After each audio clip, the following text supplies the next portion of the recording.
Good evening and welcome to the Minions of the Zoo. I'm your host and keeper, the Harry Channel, and with me tonight we have a fine panel. DrFunctional, how are you this evening? I'm all right. Hi, Harry. Hi, chat. Howdy. Serenity Star 13? Hello. Howdy. SkepTock? By voting present. Voting present.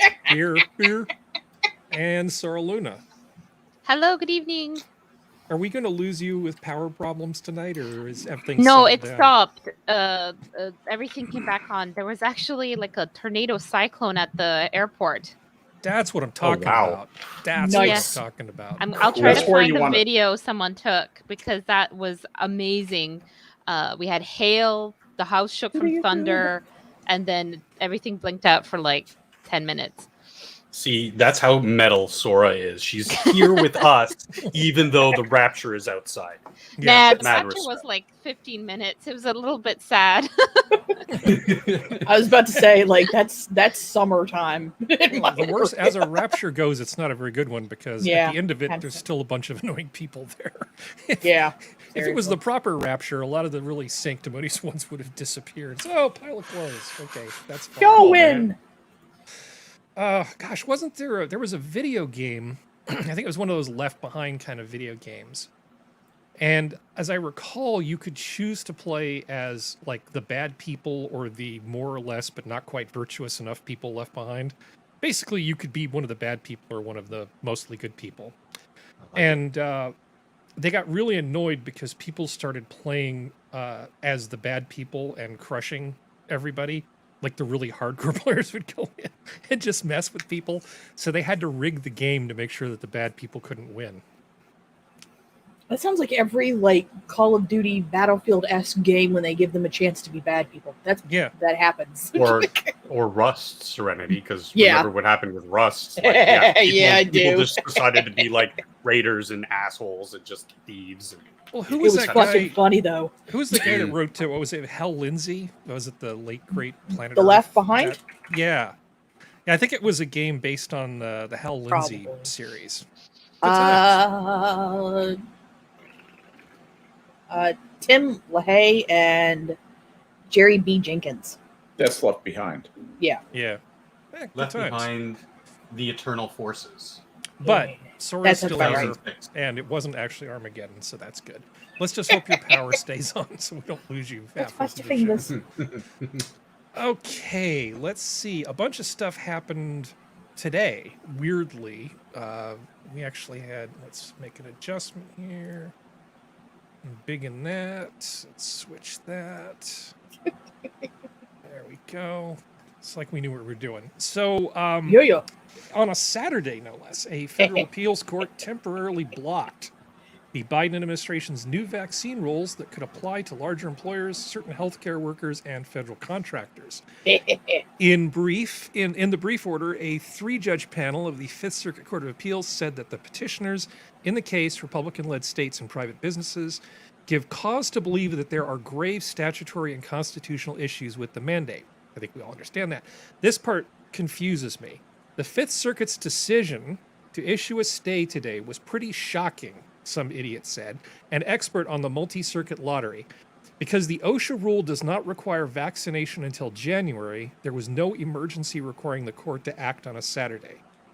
I don't know what planet these people live on, but lots of employers are pushing right now based on the assumption that this decision is going to hold. Mm-hmm. So why is it that there's no emergency? Because employers are doing this to people now. It's happening now. It may only mean that people have to be vaccinated by a certain date. But why would the court delay? It's not like there isn't some sense of urgency if this is what the court feels. Am I confused? I don't know.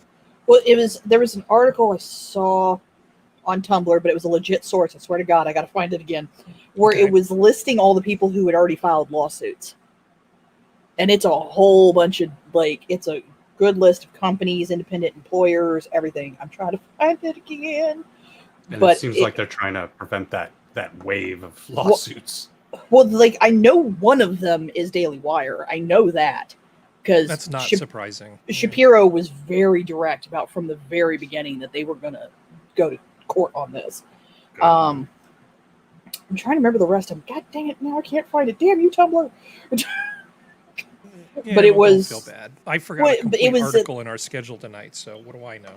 I think it was at least 15 or 20. Just them they listed, and they said there were many more that were also doing it. So it's one of those things. Like I have a pretty good feeling this is going to go to a point that I don't think they expected it to. Because yeah, there's a lot of companies that are just firing people till they get under 100, or just doing the mask man or doing the vaccine mandate. There we go. Stop combining words. Vaccine or testing is the OSHA thing that does allow for testing, but a lot of employers are just saying they're exercising their right to say we choose to impose this or be freely associated. Yeah. There are companies that don't want to impose this rule, and those are the ones that apply. Because even if they overturn this doesn't mean that employers can't put some other rule on, but that would be a different case. Yeah. Right. That would be you fighting with, somebody fighting with their employer, not somebody fighting with their employer and OSHA. And the government. Yeah. It's weird because for the longest time, OSHA, for many years, OSHA at the federal level really didn't have a whole lot of inspectors. But they would just sort of randomly show up places and just cause trouble. It was not a thing you wanted to have happen, to have OSHA show up and start looking around. So you generally made sure that things were kind of safe. And some states have OSHA, which is occupational, safety and health inspections for workplaces. And Cal OSHA is a lot more aggressive than federal OSHA. So I wouldn't be surprised if California has its own set of stuff that's going to happen. I don't know how widely any decision like this is really going to affect people. Well, from what I've read, that nobody's really sure of what obviously the finality of this ruling is going to be until Monday, and whether or not it's just going to be under the states that are represented, or if it's going to be a national stay or whatnot.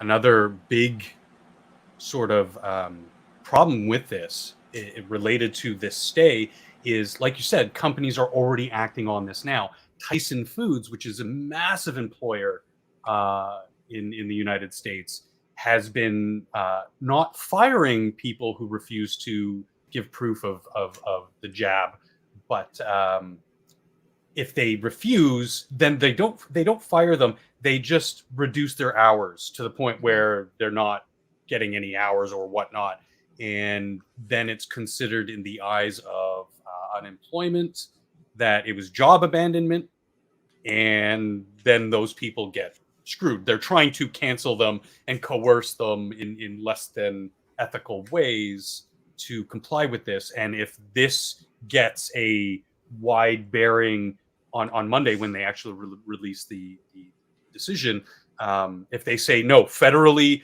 this cannot happen, oh man, some of the people who've gone through that sort of cancellation of their job might have the floodgates open to then go after some of these employers who've already instituted these rules. Potentially, I don't know. I'm spitting ideas, because if there's this massive stay on a federal level to mandating these procedures, then I don't know. Yeah, well, there's a lot we don't know.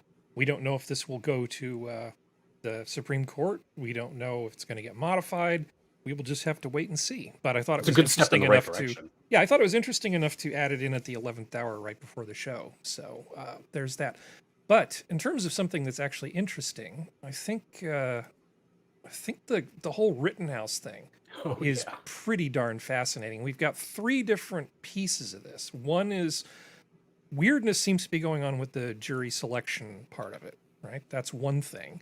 The Kenosha judge is no fan of a lot of CNN's reporting on the case. That's the second article we have on this. And then the third article is it looks like the FBI might have sat on some possibly exculpatory evidence in the form of some video that they had. So I guess we can begin at the beginning. Does anybody want to comment on this whole situation with the jury selection? Have you guys been following this? Yeah. With Barnes Law? Anybody want to take this one? I guess I can. So basically, there was multiple narratives going on here with the jury selection. First of all, places like CNN, the usual culprits, let's call them, were harping on the fact that out of the entire jury selection, only one person was black. And it's like, Seriously? Yeah, no, that was a huge talking point all week, Sora, because like they're like, oh, out of all these jurors, they only selected one black juror. Oh my god! And it's like, but that has nothing to do with this. First of all, like, why does the race of the juror matter? Second of all, why are they trying to make this? And I've seen even farther out there outlets like your TYTs, your Sam Cedars. Yes, I watch this crap. I like to know what the insane people are talking about because that usually makes its way into the mainstream media. In saying that this was a racial issue because Kyle Rittenhouse was out there to try to shoot black people. Cenk Uygur actually said that. The hell? That he went there with the express purpose to shoot black people. And it's like, well, he's half Hispanic, half white himself. The three people he ended up hitting, and the two that died, they were all white people. And let's not lose any sleep over the crimes that those people were committed. But I mean, I don't want to go out too much off on a tangent, but nothing value was really lost there. What was your question, Sora? No, it's just like saying something like this. Eventually, when if they really want to go after him, surely they can do a civil suit. Well, I mean, even it's funny you should mention that because the last 2 days, Thursday, Friday, their especially TYT, their tone of this whole situation went kind of in the reverse. So you know how something like Anna Kasparian saying that I'm better than you.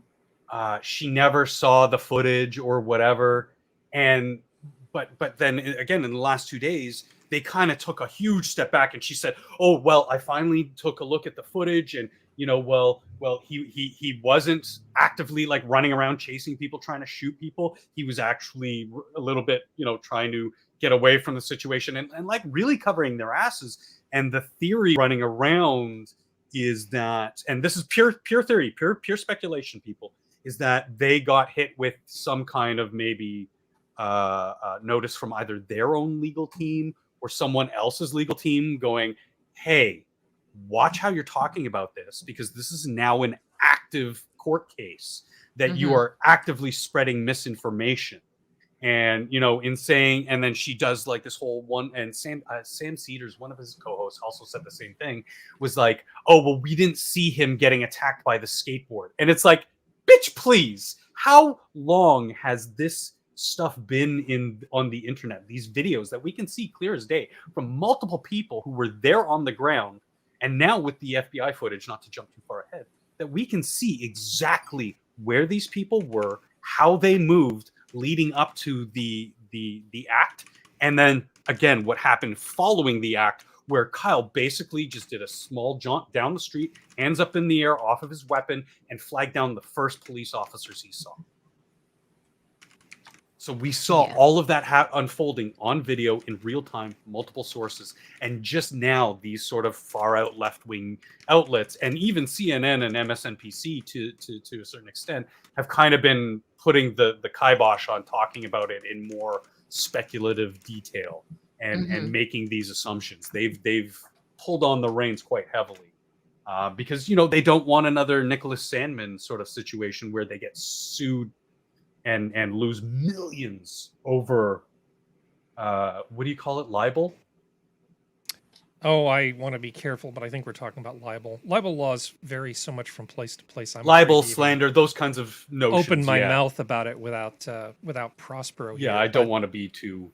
So you were talking about CNN, and I want to mention the second part of it, because Barnes was wondering why, at his own expense, he's got a team there. They've been studying the people in the town. They want to help with the jury selection because by their calculations, 2/3 of the town has already made up their mind that Kyle is guilty. of the people in Kenosha who might be picked for jurors. So the selection of the jury is critically important to his defense. And they're rejecting the help from Barnes and his team, which they are offering for free, which is like, this is a huge value to them that they're just looking over. And one has to wonder, okay, I don't understand why they would not take them up on this. I'm sure they have their reasons, but we're just left to speculate what those reasons might be. Yeah. Now, the judge was a little pissed off at CNN. I have a few quotes here. He says, I'm going to comment about the media again because there was a gentleman on TV night before last who said, this is the most divisive case in the country today. There are people on the media on reputable sites that are saying things that are totally bizarre, he said, adding that the reason why he's bringing up CNN is due to how it is a prime example of talking heads making comments about state law they know nothing about. In this case, the uncommunicated threat rule. The rule states that the defendant does not have to be aware of the deceased's past violent actions in order to claim self-defense if circumstantial evidence shows such evidence. Now, this is a thing that the CNN talking heads, including Tubin, have been rattling on about, not fully understanding it. But the judge said, you know, you're not familiar. That's how our law works. And this goes to the point. We know all these things about the people that Kyle shot now that he did not know at the time he shot them. He didn't know about the pedophile convictions and all the other stuff that these bad dudes had committed. All he saw was some guy coming at him with the skateboard ready to pound his head in. Mm-hmm. Yeah. And under the law of the area where this trial is being held, that's enough to justify his self-defense. If I understand this uncommunicated threat rule, you don't have to have somebody shouting at him, "I'm going to kill you," or know about it. It's enough just to base it on the actions that he's seeing. Remember, he was surrounded by people who were burning things down, breaking things, attacking people, and he was busy patching folks up. So it was the environment that he was in. Obviously, he was concerned for his safety, to say the very least, even before these guys attacked. And then there's the FBI video. Let me see. Let me send this here. And don't forget, Geodes is not here, so I have to cover for him. Don't forget one of the big things about this, the not this article that we have up, that the other one about the CNN stuff was, again, on multiple outlets. They were harping on the fact that the judge ruled out calling the men that he shot victims, because that's the purpose of the case, is to find out who are the victims and whether or not Kyle himself is liable, culpable for their ending, and in what degree. Was it self-defense? Was it manslaughter? Was it accidental? Was it murder? That is what this case is supposed to find out. And that's why he said, well, no, you can't call them victims because they're not victims yet. And you can paint them in any, and the reverse was, they can paint them, they can say that they were looters and rioters, but you have to prove it. That's, the point of the whole case. And that's what these CNN legal analysts don't seem to understand. And what I've gleaned from just learning more about the local law, because this case is huge and I'm very interested in this case. Yeah, well, it is a shame that Prosper is not here, but we will muddle through. I'm not going to play the audio. Here is the video that I think Tucker showed that was held back for quite a while. Yeah. And in this video, I see, you can actually see, there's Kyle on the ground coming at him. You can see flash of where somebody tried to fire a gun at him earlier before he fired at anybody. You can see a lot of fun things in this video, such as the guy saying, no, don't shoot, backing away. And then as soon as Kyle drops his gun, the guy rushes at him and Kyle picks it up and shoots. There's a whole bunch of stuff buried in there, and I don't think we need to go over it frame by frame, but I put the link to the article in the chat, so people who want to look at it full screen and go over it certainly have the opportunity to do that. It's just kind of distressing because the FBI should not have sat on this as long as they did. No, it should have definitely been handed over to whatever legal entity is responsible for this stuff. Well, the defense attorneys deserve a copy of it as soon Well, as yeah, it's available. That's defense, part of the the process. That's prosecution. part of the process of discovery. Yeah, they should Would not that have not sat on it. just I don't think add that to his to his defense anyway, though? Yeah. Well, it doesn't does. matter. It's evidence. Evidence Well- should be handed Well, over. if they have evidence that casts doubt on the guilt of a suspect, the prosecutors and anybody involved in the prosecution of this case, in which case is the state here, the government, has a responsibility to provide that evidence to the defense in a timely fashion. Mhm. Now, whether this was not timely enough or not, it's above my pay grade to decide that thing. I don't know. Do you know anything about this, Skep? I don't know these rules as well as I should. I have a few opinions about this. First of all, you're right. They do have a duty to provide it to the defense, but they also have a duty to provide it to the attorney general. And here's the problem that I see, the way that I see it. If the attorney general had this information, this is such an obvious case of self-defense Mhm. that for him to even charge this is on the border of legal malpractice. Mm. He's risking censure, maybe even disbarment, by taking what is obviously a political case, he's taking political tack on a case where the facts are videotaped, for God's sakes, it show you prima facie that this was an act of self-defense. And that, you can say, Rittenhouse was obviously irresponsible. Taking a gun to something like that, are you shitting me? How stupid is that? But it's okay to be stupid in our country. It really is. He didn't do anything unreasonable given the situation that he was in. And we have videotape that shows that. Yet the attorney general chose to go forward and charge him with murder. That's insane. Yeah. Well, there's a lot of politically motivated prosecution that's been going on in the last couple of years. But not much with the vindicating video evidence. If OJ had taken selfies of him killing Nicole, it'd be about this clear.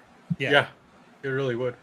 Yeah, if I And did it. I'm not saying he did it. I know he's still looking for the real killer, but Real Yeah. killers. One of these days, he's going to turn up. I mean, we found out who Deep Throat was a few years ago, so I mean, that's a thing. And we also know that Ted Cruz was not the Zodiac killer. We just learned so much as time goes on. I'm still unsure about that one. You're still unsure about that I do one? like that he leans into the meme, though. That's awesome. Yeah. That's what kind of made me like him a little. He's kind of a weird dude, but Yeah. he does some good stuff occasionally. Got to give him credit when credit is due. I like him, but I don't want him to be president.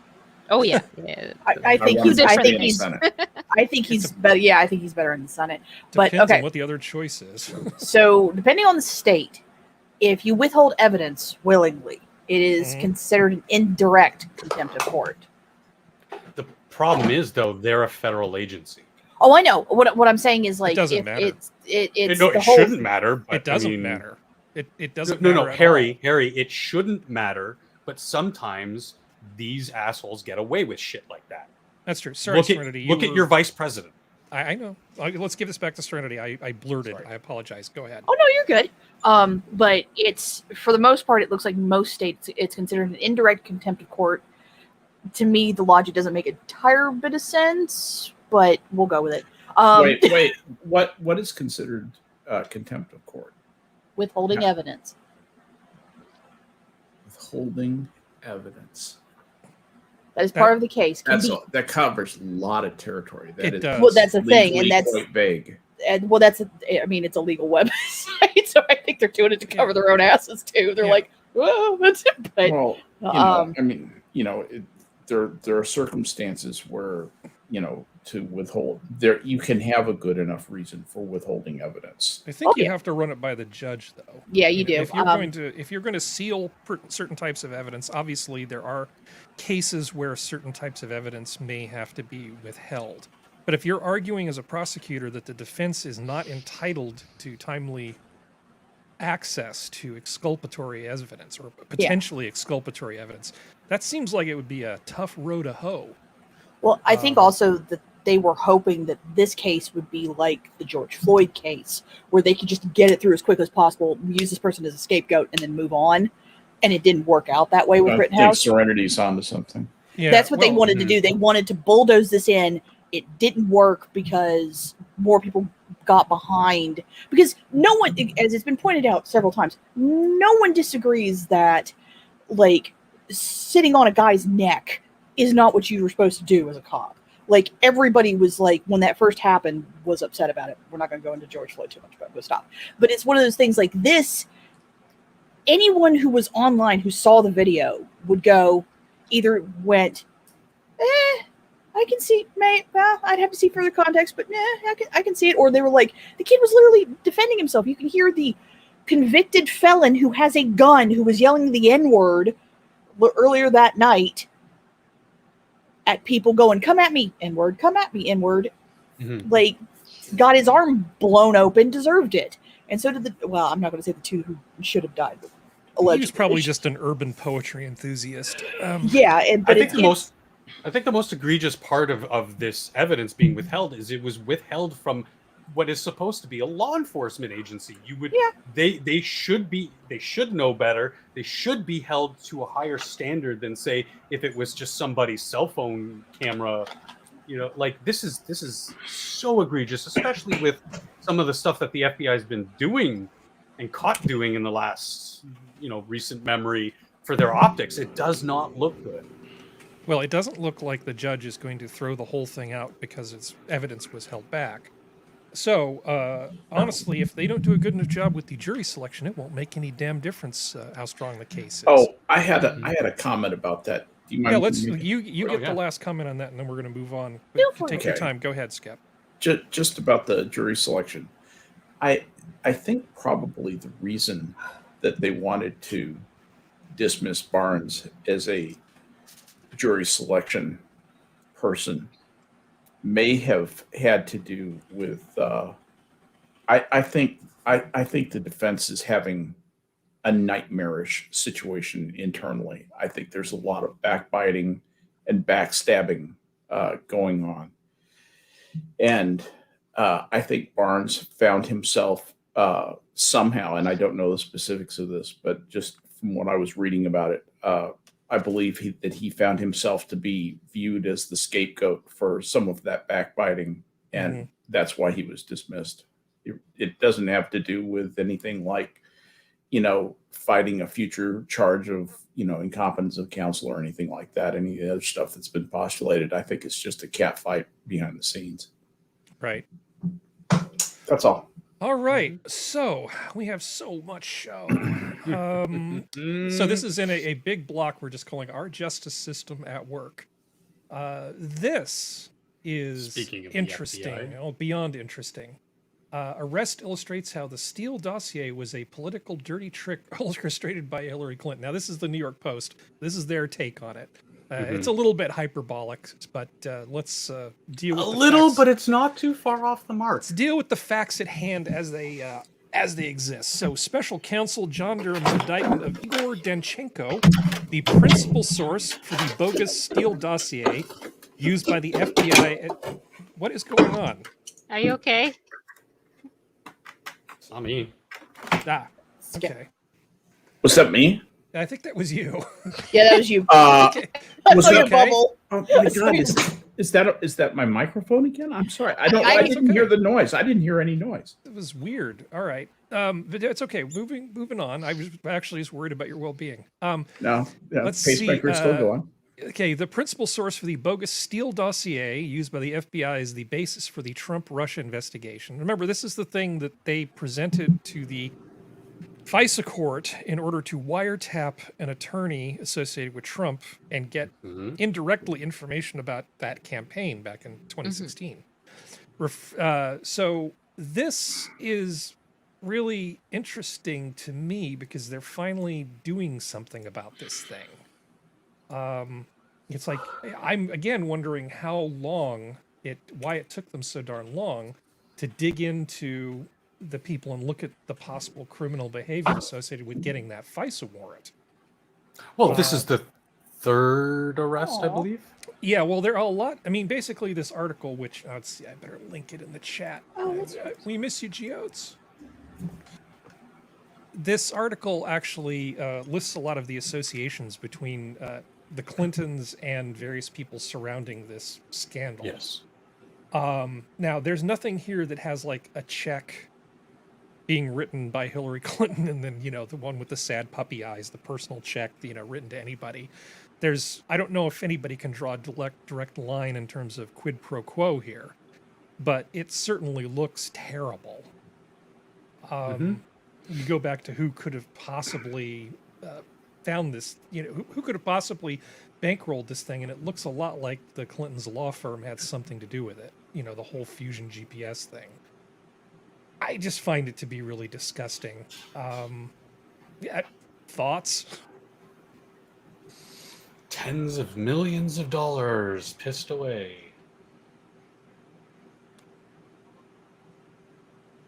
Yeah, well, I think it's a big deal when you start wiretapping people's attorneys. And maybe it's not wiretapping, maybe technically it's unmasking or going back and looking at stuff the NSA has already recorded.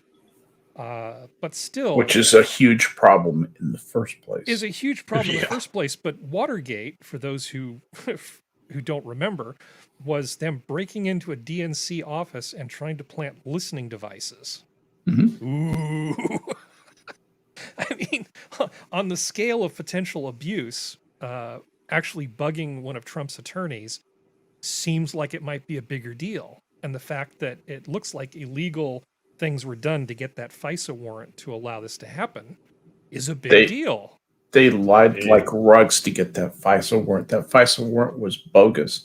They essentially cooked this thing up, submitted it to the FBI. The FBI colluded back with them dishonestly. There's so much dishonesty in this. It's hard to get everybody lined up in order to march them to jail. And Hillary Clinton does seem to be involved in this in possibly a direct way. Yeah. Of course, they're slippery people. You're never going to pin down an individual Clinton, but you might get a trail of breadcrumbs that goes back to people right next to them. Yeah, you'll find her cutout is who you'll find. Yeah. And whether or not this whole thing was a lie, which, obviously I'm of one mind here personally, but the damage was done. The media took this and ran with these stories to create irreparable damage to a presidential political candidate and anyone else who he touched. So basically the entire Republican Party now. And we had to sit through this for 4 years. The damage was done. Anything that's going to happen of this, whoever's going to be face any sort of repercussions, if they do, it's not going to undo any of the damage that's already been done through the media to Trump and his term. I mean, it's like every redacted thing that happened. It was like the police officer on January 6th, that correction, air quotes, got none of the put. It's the same thing that always happens. It's the truth or correction or whatever comes out doesn't get as much traction because it's intentionally not reported to get as much traction. And then everybody still acts like the previous statement is still true, and it's not at the whole thing. The fact that the New York Post is talking about it, I think is a good thing because it means that there's people seeing it. But still, it's like anything. Like New York Post has been branded as right-wing. It is kind of right-wing. Well, you know what I mean, though. But they've been branded as the evil, white hood wearing. right wing, and because of that, there are certain people who will never take anything they say seriously, even if they're 100% right. Yeah, the optics of it are a little off. If you're trying to convince somebody sort of in the middle, they'll immediately suspect that your source is too biased to be credible. But there still is an indictment. Yep. There's an indictment. We have a special counsel. We have an indictment. This is good. Yeah. This means that the process is working, albeit Hopefully. slowly. Yeah. But the process is working, and I'll be surprised if anybody does any jail time over this. But Yes, somebody should, because that whole Agreed. thing with the FISA court, that just cannot stand. We Yeah. need that not to be a rubber stamp, and we need to not have people lying and cheating and just making shit up to get these warrants. And Somebody probably need needs an to go to example. jail. We Yeah. need to make an example of them and send them to jail for a long and painful time. Yeah, your favorite one is Leavenworth, right? The one with no sky. Yeah, Leavenworth is nice because it's old. Yes. The rats are experienced. Oh yeah, They're not I- rats anymore. They're just rat people. I might have a new Nigel trying to move in. Oh, no. I know that'll be very happy making for some of you, but What's that? I imagine whole- it's taking this long because, I mean, obviously Durham's getting red tape everywhere and getting Mhm. blocked everywhere by, quote, the establishment and the people who are trying to prevent this. Like Skep said, making examples of the people who we can actually, or who they can actually prove are culpable in spreading this misinformation and doing illegal activities. So. Yep. But I think So Skep you hit on think the head. you think you're being invaded again by Dipotamus californicus? That is the species of rat, by the way. That I can't tell if it's like little leftover droppings that I didn't get before, or whether there's a new rat trying to find his way in here. But do I have some special prizes for new Serenity, Nigel send if him there some is one? cats. Little So Dipotamus. Harry, Yes. apparently my city is like the rattiest city top in BC. So Nice. feel ya, Nice. buddy. But also rest in peace, Nigel. Yeah. Harry, if I could send you a cat, I would. We have 10 now. Oh We my got god. 3 new strays. It's a lot All right. of cats. That's Sorry, that's I how didn't mean to mental set illness this cat down was. the rat hole here. I know. Can Well, we, can we I have did some it. uplifting news now? No, well, yes, we can have some uplifting Segue. news. Okay, so Even if I Buffalo, New jam it York down his Mayor throat. Byron Brown was defeated in the Democratic primary by Democratic Socialist candidate India Walton. After she won her primary, Wallace vowed her forces would be coming after council members and other establishment Democrats who failed to recognize her appeal. Yeah, because as one does. So she's great. Let's see.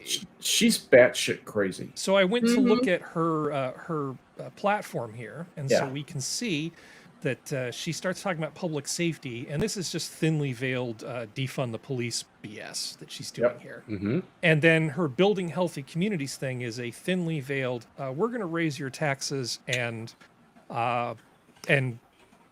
racism and patriarchy are bad, and that's why people are poor. She got a lot of endorsements, though. She was endorsed by Schumer and Gillibrand, both of the New York State senators. Yeah. So the incumbent Democrat mayor had to basically fight to keep his office. It was kind of an uphill struggle for the guy because the entire Democratic apparatus was going against him. But he managed to pull this He off. ran got as an independent, 58%. didn't he? Well, he got. I don't know if he ran. I don't know about I think his he party ran as an- affiliation, but he was a write-in. I think he. I don't know if he ran as an independent or was. I know he was write-in candidate, and but he certainly did not run with the Democratic machine behind him. That is true. Now, I don't think he has to change his party affiliation. He wasn't the Democratic candidate, but he can still say, I'm a Democrat and be a write-in. Yeah. Yeah, that. Yeah, and that's right. some- He wasn't the Democrat. He wasn't the Democratic Party's nominee. You're right. Right. That's But he right. got He's still a Democrat. 58.8% of the vote. I know. Mhm. He still absolutely wasted her. I mean, He raised He raised $10,000 for his campaign and used like $160-something. No. You're confusing this with the No, next no, no. story. That's the the trucker. next story. Oh, sorry. Is that That's the next trucker. story? Yeah, We'll get oops, there. no. I promise. No, Buffalo is big business. Buffalo is big. Yeah. So He is listed as other. the people. Well, that seems fair, given that Yeah. I don't think the Democrats deserve to have a D next to his name after what they did to him. Agreed.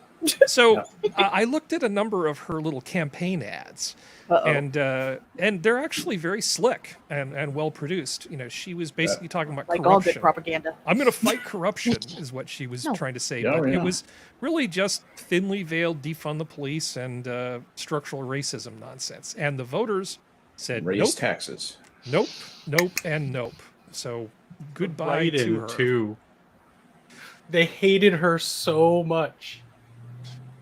Well, she won the primary. I mean, she tried to go full AOC on these people. And But that didn't work. Here's what Byron Brown really proved. He proved that if you offer a more moderate Democrat, that's where the country is right now. They're looking for not crazy, but middle of the road Democrats. That is what enough of the country wants right now. That's probably who can come in and claim the Democratic nomination, which I think is going to be up for grabs in the next presidential election. Probably. If I may say, like a more air quotes normal Democrat rather than these Twitter Democrats who get all the media coverage these days. And there are still some out there. They need to take their party back. Leftists need to, or people on the left, I should say, need to take their party back. You're absolutely right. People regularly say, why am I still registered as a Republican? And it's like, because I tend to be much more libertarian and I don't always vote straight party line. I don't consider myself to be partisan, but I say, well, I mean, it's obvious that no Republican's going to win in California for a while. I mean, most of the time, but I still want to be able to influence the Republicans to at least put the best candidate they can out there, and it's a closed primary.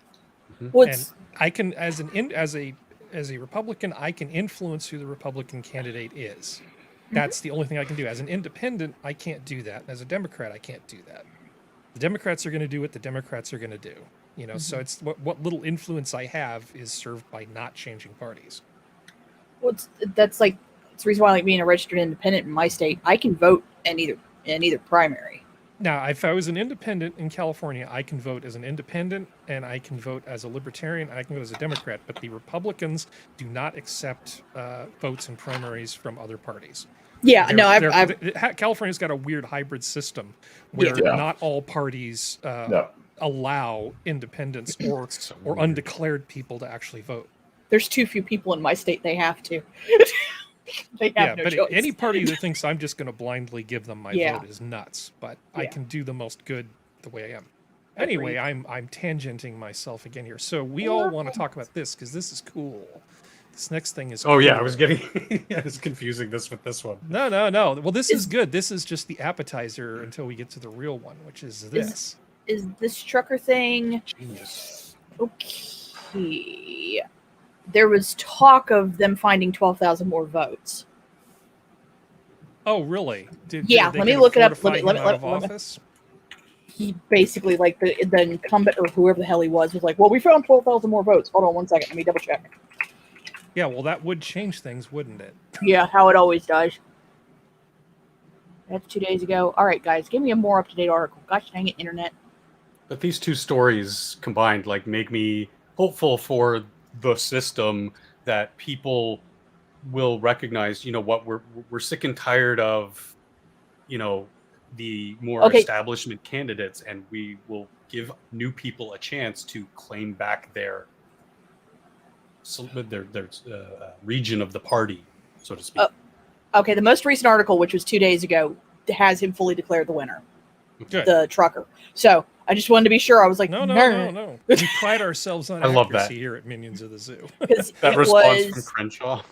Yeah. There's only 2,000 difference in votes between him and the. Wow. Let's get an introduction to Edward Durr here. Hold on a second. Let's bring up his campaign ad so you can judge for yourself.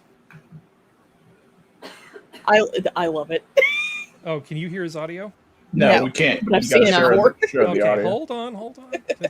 We pride ourselves on our technical excellence here at Minions of the Zoo. My name is Edward THUR. There I'm we go. running for New Jersey State Senate. I've lived here all my life, raising my 3 kids. He remains silent as Governor Murphy, with his lockdown and mandates, forced the closing of over 1/3 of our small businesses, costing New Jersey families thousands of jobs. He has done nothing, as 7 out of every 10 moves are leaving the state, placing a heavier burden on those of us who remain.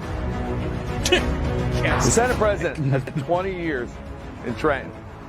Higher taxes, increasing debt, and a rising cost of living. We deserve better. New Jersey, it's time for a change. So Epic. together, let's end single-party rule. Vote for me, Edward THUR, for Senate. For fucking president. Man, I'm getting goosebumps. I vote for him, and I'm like, So That's pretty awesome. depending on who you ask, he spent either $1,813 or he spent $153. It doesn't matter. It It's doesn't nothing. matter. It's nothing. He mostly spent money on flyers and donuts for his staff. That was it. Yeah. That was his entire campaign war chest. And the guy who he took down was the 7-time incumbent president of the state Senate. Now, no. oh, yeah. So, needless to say, the guy, you may recall it from New Jersey. The governor barely hung on to office in the Yeah. last election. The Like Republican came with- 1,500 votes. which is nothing in a state Yes. the size of New Jersey. And you would think that in New Jersey, a Democrat running would be like, no big deal. So he is salty as hell right now. Well, it's like, did they take Let's the see. Republicans take back the New Jersey legislative? Body? Not quite. But got close Wait. enough. It's going to make it difficult. Well, What are you saying here's is the- salty? Here's Murphy, Yeah. who the there we the go. barely reelected Democrat governor, commenting on Durr's taking that seat. Is a dangerous guy. Matt and I, Dan and I were talking about his Twitter feed. I think it's his Twitter feed or Facebook. The stuff Oh, that's on no. there is outrageous. And I want to be unequivocal. I do not welcome this in any way, shape, or form. Steve has been a great. Yeah, shut up. And a great crony who's given me all the money I wanted. That's right. Yeah. Yeah, he's been my little rubber stamp in the state senate all this Shit. time. Yeah, this is just no. This guy. So apparently Edward Durr said some things on Twitter that he finds distasteful. Durr was interviewed by Fox News, and they asked him what he was going to do, and he's like, I don't really know. I don't know what I'm doing, but I'm going to go to the state senate and I'm going to figure it out. Yeah. Okay, then. I mean, he can't be any worse than these other guys as long as he knows how to detect the bullshit from his staff.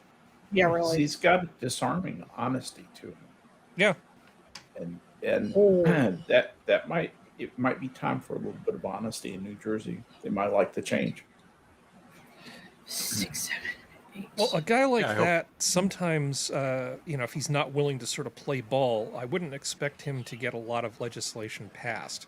But we don't care about that. We just want him to stand up and say no and hell no when appropriate.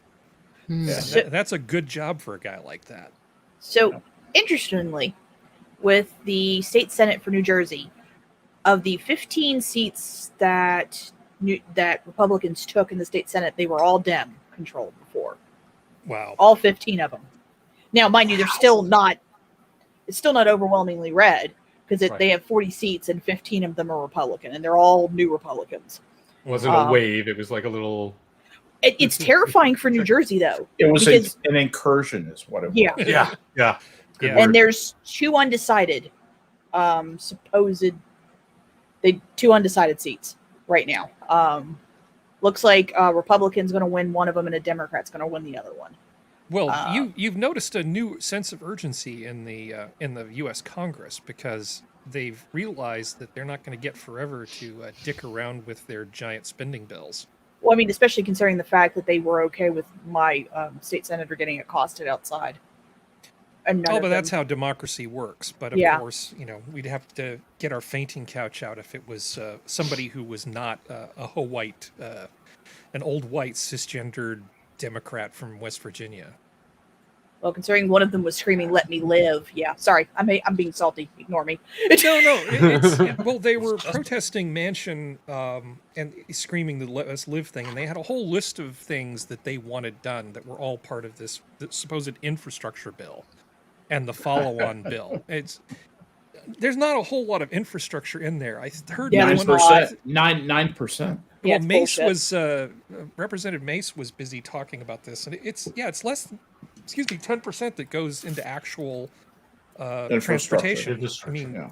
well, certainly not in terms of fixing a highway. Yeah. And that 9% I think includes public transportation money too.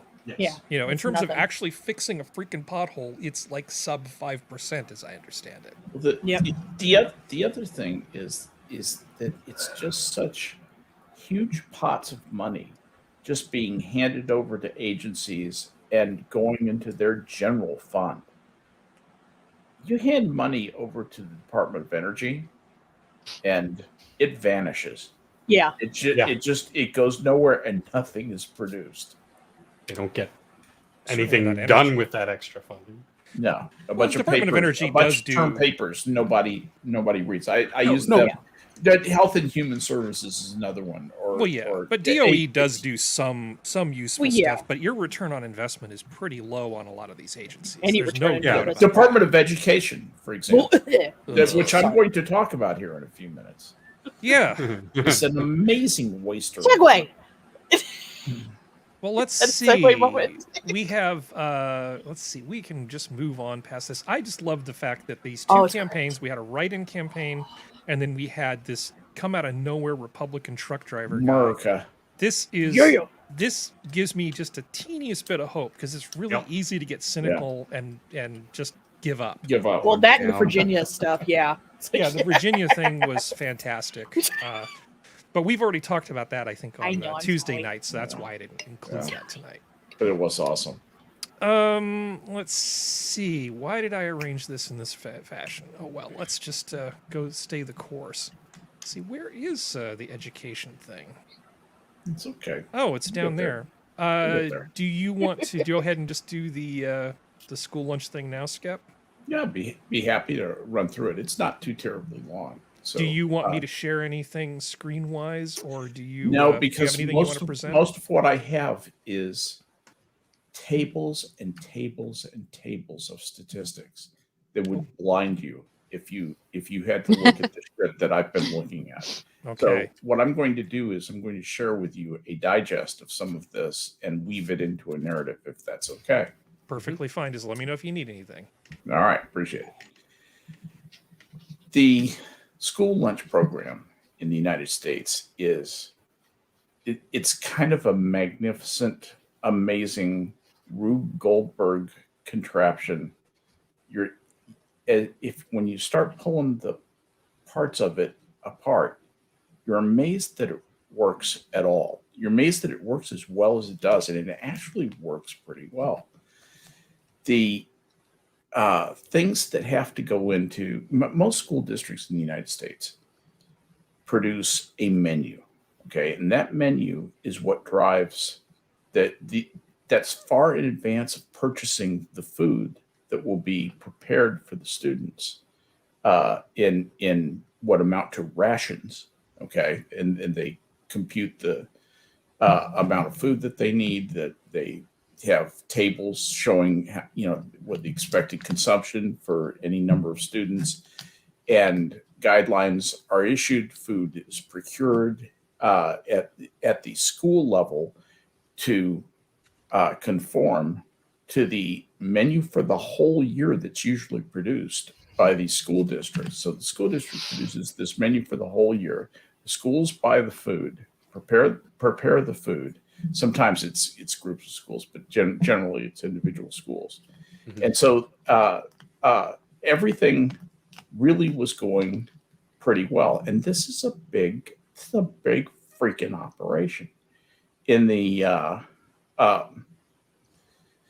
about 7 million children participated in NSLP, the National School Lunch Program, in its first year, and that was like 1947 or something. In 1970, it was 22 million. In 80, it was 26 million. In 1990, it was back down to 21 million, interestingly enough. In 2000, it went back up to 27 million.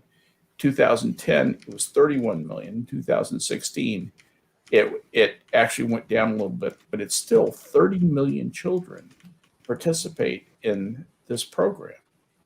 Now, there's two pieces of this. There's the school lunch program, and then there's also the school breakfast program. Okay. Virtually every single student who participates in the school lunch program eats, every student who participates in the school breakfast program is a lunch eater, but not all lunch eaters by far. In fact, most lunch eaters are not breakfast eaters.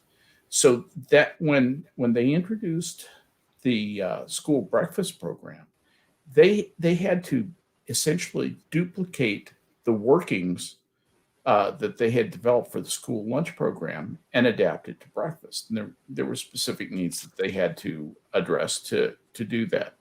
The I thought I had pulled up the. All right. Well, at any rate, the roughly about 1/3, 1 in 3 students who eat lunch eat breakfast. That's roughly what it is over the years. It varies a little bit from decade to decade, but when it all comes down to it, the interesting thing there is conformance with the requirements that are put out by the USDA.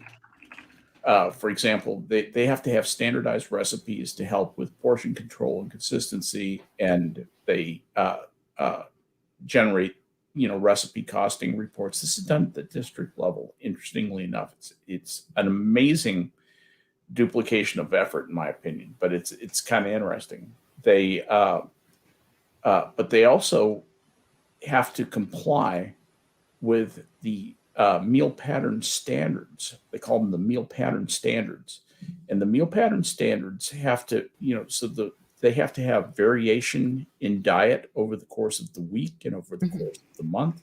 They have to be providing the right amount of vitamins and minerals in each meal, and they also have to provide automated reporting of a slew of things to the department, to the USDA. When the Department of Education found out all these reports were going to the USDA, they demanded the same reports. The USDA said, "Fuck you. We're keeping the reports. You can request them and take them out of the library like anyone else." So you know what the Department of Education did? You ready for this? They developed an entirely new set of reports that largely duplicates the information that's being sent to the USDA. So that's actually something that's being hammered out right now. They're trying to go in and dedupe some of the stuff. So that why not share the information? You have to understand Washington, D.C., and you have to understand empire building to understand why. Because the USDA thought that if they shared the reports with the Department of Education, their function as the keepers of the school lunch program, which employs a lot of people at the USDA, would have been absorbed into the DOE. That's why. And so that is 100% what that is. That is absolutely completely inefficient. But let's move on. They also have to they have to have employees, hiring, training, grading, auditing, and there's a whole set of people who do nothing but that. the humble school lunch lady in back slopping the mashed potatoes into the compartmentalized steel plate that you eat off of is actually the product of an enormous machine that actually does a pretty good job of doing it. It has really only one big problem, and the big problem that I'm going to get to right here is what they call the school meal debt. Okay. 1.54 million students every year cannot afford their school meals. Okay. Now, if they can't afford their school meals, the USDA says, don't feed them. Okay. All the states said, no, you have to feed them. Here's a law that's or a regulation, and it's in all 50 states. They all have local regulations or laws that say you have to feed a kid who comes to school, even if he doesn't have money for schools. And if you don't have money, if you don't have appropriation to pay for that, you eat it and it goes as an operating loss. So you cut corners someplace else, but you don't cut it for food. And so that war, really was thinking of the children, right? Mm-hmm. I just love the USDA. They're just an astonishing bureaucracy. So with children unable to afford a proper meal, they call them food insecure. They lack reliable access to food. Okay. Many of these children who owe school meal debt are part of families who earn too much to be considered for free or reduced lunch, but also earn too little to afford school meals. Those are the ones who fall into this debt. And the amount of school debt, meal debt is on the order of $1/10 billion. That's what it stands at right now. And it's basically just been monetized by the government. It's so they've been quietly feeding students who didn't qualify for the reduced meal thing, but didn't have enough money for food. And it is both inspiring and appalling at the same time, as I found much of this research to be done. I'm sparing you tables and tables and tables of enrollment status of the population 3 years old and over by sex, age, race, Hispanic origin, foreign-born, and foreign-born percentage. October 2050. I went through all the stuff just trying to look for trends, interesting trends, things like that. What I found was basically that it just wanders around like a drunk, or it's a random market walk almost of numbers. There's no really clear trend in any of this stuff, except essentially a rising percentage of foreign-born. That was the only trend I really isolated, and which is to be expected. We're having more and more immigrants now. Mm-hmm. And let me know when you're ready for questions. But anyway, that's pretty much my presentation. I hope it wasn't too brief. I hope you weren't. No, you're fine. But I have some questions for you. I'm sure, curious. Please. Do you happen to have off the top of your head the amount that they've sort of decided this is how much we chip in for a school lunch? What the cost is supposed to be? Because I believe it's relatively low. It's like $1 something in the United States. What are you talking about for price per student? Price per student per day? I'm just thinking price per student per day, but per meal, just lunch, not without breakfast included. It's like $1.60 something. Yeah, no, it is. No, it's $1.71 or something like that. I did see that. I apologize for not having that in front of me. No. It was $2.74. That's what it is. $2.74. I do have it right here. Okay, that's the high. The middle was $2.68 and the low was $2.48.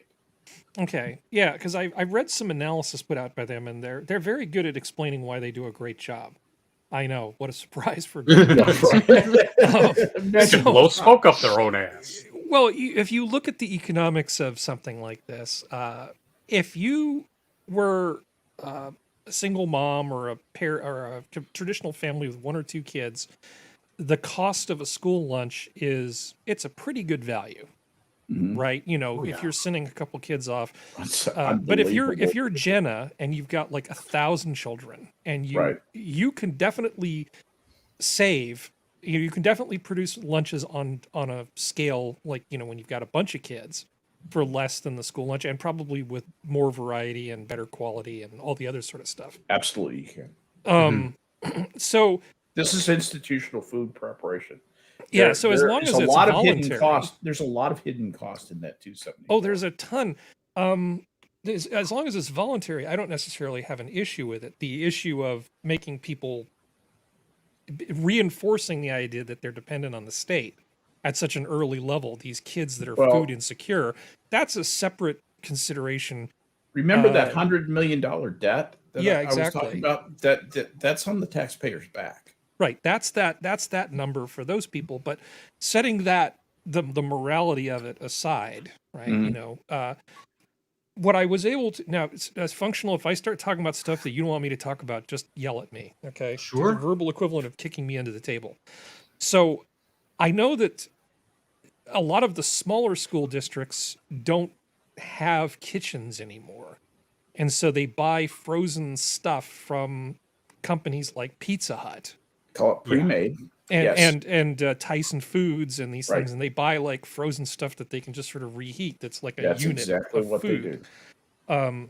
And then, so a lot of money isn't going to the lunch lady; it's going to these big companies. Yep. You know, these same names that you would see in the freezer aisle. And Tyson Foods is a big one. By the way. They're one of the biggest. Yeah. Unlike other countries where they literally do buy local stuff and make food and do things, which functionally have kitchens next week. Yeah, exactly. You know, we just go, well, here's your calzone. Do you know why? Do you know why? You know why? I'd love to know why. Transportation. You can't transport those local materials to the place where they can buy it and get it prepared efficiently and have it produced at anywhere near this cost. It has to be done on a massive scale to get the cost down to what it is. So at high schools, for instance, you know, you'll go into like a food court instead of a cafeteria, and they contract out to companies like Pizza Hut, or Domino's, as Domino's is a big one. And so the kids, we don't want to be throwing stuff away, so we feed the kids pizza. Yeah. But it's not the same pizza they would get if they went to Domino's. It's this pizza that meets these guidelines that they've come up with for what the kids are supposed to eat. It's a lot less fat. It's a lot less fat, you know, and it's a very different sort of product. But the issue is that the kids, instead of learning to sort of eat properly. By the way, it doesn't taste as good because I have eaten some of the pizza at my granddaughter's elementary school on on the Veterans Day when I go and I'm the family veteran to stare at. And it's just awful. Yeah, you're the exhibit. But the kids just keep eating this psychologically. And then as soon as they leave the school, you know, or matriculate their way out, they just keep going to the thing they're used to, but then they get the full fat, less healthy version instead, you know, and, you know, hit the dorms at the university, put on their freshman 15, because they never get a chance to actually eat anything that's sort of like actual food. It's just sort of this manufactured stuff. It's psychologically conditioning them at a younger age. This is just my perception from what I've researched so far, to want that brand. Doesn't matter about the food itself, but then once they become, you know, young adults, teenagers, and like you said, they go off to university or they hang out with their friends. They're like, hey, let's go get something to eat. Okay, I like Domino's. I like the brand. I've eaten it.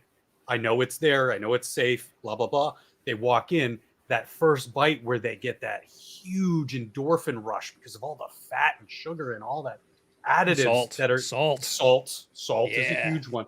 that's in the pizza proper, the product proper, and they go, wow, and then they come back for more and more, and then you basically created a lifelong branded consumer for your product.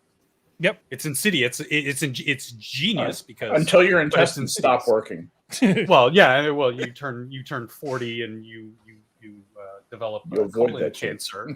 Like, I mean, these can't go to the bathroom if I don't drink enough coffee each day. These types of foods were never meant to be eaten in the frequency that especially America has been having a problem with in the last couple decades. You are really on that.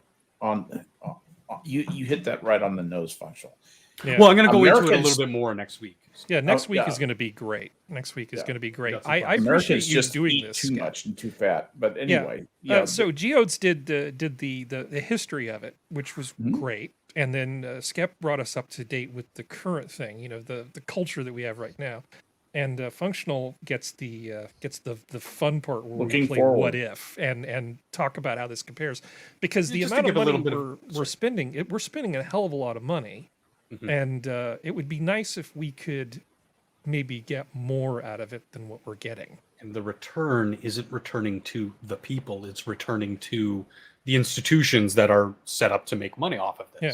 But Skep's just to give a little of describing the beast, because it's a beast that's been created here. Oh my God! It's an unkillable, unflushable, sacred cow of a program that's never going to go away in the United States. You are absolutely right.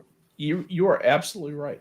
Yeah. It's too big, too complicated, and too amazing to die.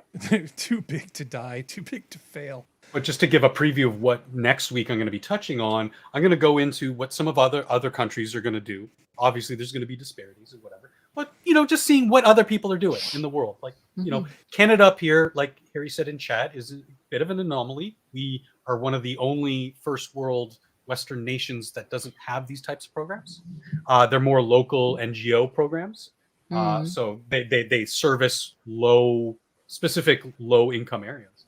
The costs that some of these, and the efficiency that some of these other places, and then I want to kind of like brainstorm on, well, now that we've seen some of these ideas, what could, if the stars align and we could do away with all the big beasts Skep just outlined, what could we do to turn this around and turn it into an effective program that actually will benefit 110% these kids over and give them the priority of the benefit rather than industry or government or whatever? I'm very anxious to hear how it's organized in Canada. When you consider the United States has as many school kids enrolled in this program as there are people in Canada. As Canadians. Yeah. Well, if you look at the program for the city of Paris, for instance, not just all France, but just the city of Paris, it's amazing. Some of the stuff that's in the UK, Belgium has a great program. Belgium has an amazing program. Germany. The Japanese know what the hell they're doing. Yeah. And Japan's is actually really interesting in that it's a little bit of an anomaly itself, not to get too far into it. I know. Let's keep our powder dry. Yeah. I'm just saying they're that's a federal program as opposed to Paris and Belgium, where it's more of a localized program. Yeah. Again, like we have up here in Canada with non-governmental organizations doing more local programs. I'm really looking forward to your presentation. Yeah, it's going to be good. Well, going from something fun and interesting to something that just makes me lose faith in. Let's see. Let's readjust all of the things. Because if we're going where I think we're going, we're going to go. We're going to talk about something in the British Medical Journal, but you guys will like this because everybody likes being pissed off, right? Yay! Okay, so Pfizer has been using this research outfit called private company called Ventavia, Ventavia. Former employees. Now, this is a key word because whenever you're talking about former employees, you have to wonder, okay, who has an axe to grind, and is this something really real? Of which I am one, by the way. You're also a former employee. Basically are claiming that the company engaged in sloppy research practices such as unblinding some staff participating in the study and slow follow-ups to reports of potentially serious side effects. These are for the COVID-19 vaccine from Pfizer. And its various versions too. The one for kids, the ones for adults, the booster shots. They're having a lot of this stuff done in Texas by this Ventavia company. So the British Medical Journal was the only kind of credible thing I could find. And I mean by credible meaning sort of like blue ribbon, prestigious, not considered to be a political hack kind of outfit. There's plenty of coverage in sort of alt-right media, you know, stuff that likes to cover conspiratorial stuff. Again, I'm not saying that as a judgment thing, but I just find it interesting that outside of Russia Today and the British Medical Journal, every single thing is sort of in kind of a more conspiracy type site. Yeah, well, it was a little bit of a task to find this BMJ release. Yeah. So why this is interesting because it doesn't claim that the vaccine doesn't work. We're not making that claim. We're simply saying that there's a lot of junk in the data if this article in the British Medical Journal is true. And that should be concerning to everybody because we're coming up with rules that say, yeah, in order to keep your job, you have to get this vaccine. Well, we need to trust in the process. It's really important that the process be above reproach. But the big deal is it's not, and it never has. The representation the company makes is that the process is above reproach. They always act as though it is, but I guarantee you, and I know this from first-hand experience. I know you do. That it absolutely is not, because these are human beings. Let me just explain to you about the drug business very, very briefly. You are making gigantic bets of money. You are betting that something's going to come out, and one single study, one bad study can sink a drug that maybe you've spent 5 years and $500 million developing. That's the kind of money that's being thrown around. Now, if you don't think that the vice president from corporate comes down and says, we're going to go down and we're going to go unblind this study and we're going to fiddle the data so that it comes out, you know, because we don't think it's going to kill anybody and we need to keep our company going, you've got another thing coming. They absolutely do that stuff. I promise you. Sometimes it bites them. There was a drug named Minipress that Pfizer came out with. Then they said it was a much better antihypertensive agent than anyone else was able to replicate. And hypertension studies are relatively easy to do. And they'd sunk a bunch of money into it. And Pfizer got its tit in a ringer over that. Excuse the expression. Yeah. No. I think it's fit for purpose. It's the right expression. I'm more concerned by the fact that the mainstream media in the U.S. has made, as far as I can tell, and I guess as far as Functional can tell, absolutely no mention of this whatsoever. Yep. Than I am by the content of the article. I don't like the fact. If you want people to trust you when the government says we're here to help, we're the government, you have to be brutal. You have to be honest with this stuff, because as soon as you catch them in one lie or one misrepresentation or one lie of omission, it just causes all the faith in these people to just disappear. I don't slight anybody for not listening to these public health officials, given all of the BS that they've said in the last 18 months. Yeah. And wear a mask, don't wear a mask, wash your hands, wear 2 masks, 3 masks, 4 masks. You know, just shut up. like you said, it's not about the efficacy. It's about what happened during these trials. They had, 44,000 participants across 153 sites, and some of the concerns that she had witnessed and reported to her supervisor or whatever supervising staff that she reported to, that like participants were placed in hallway after injection, not being monitored by clinical staff, lack of timely follow-up of patients who experience adverse events. Those are small things. Those are small things. Protocol deviations, vaccines not being stored at proper temperatures, mislabeled laboratory specimens, targeting of Ventavia staff for reporting these types of problems.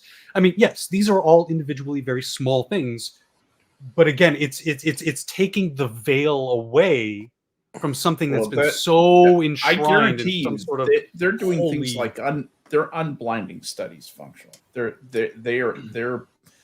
pulling out identities and assigning results. I promise you that's happening.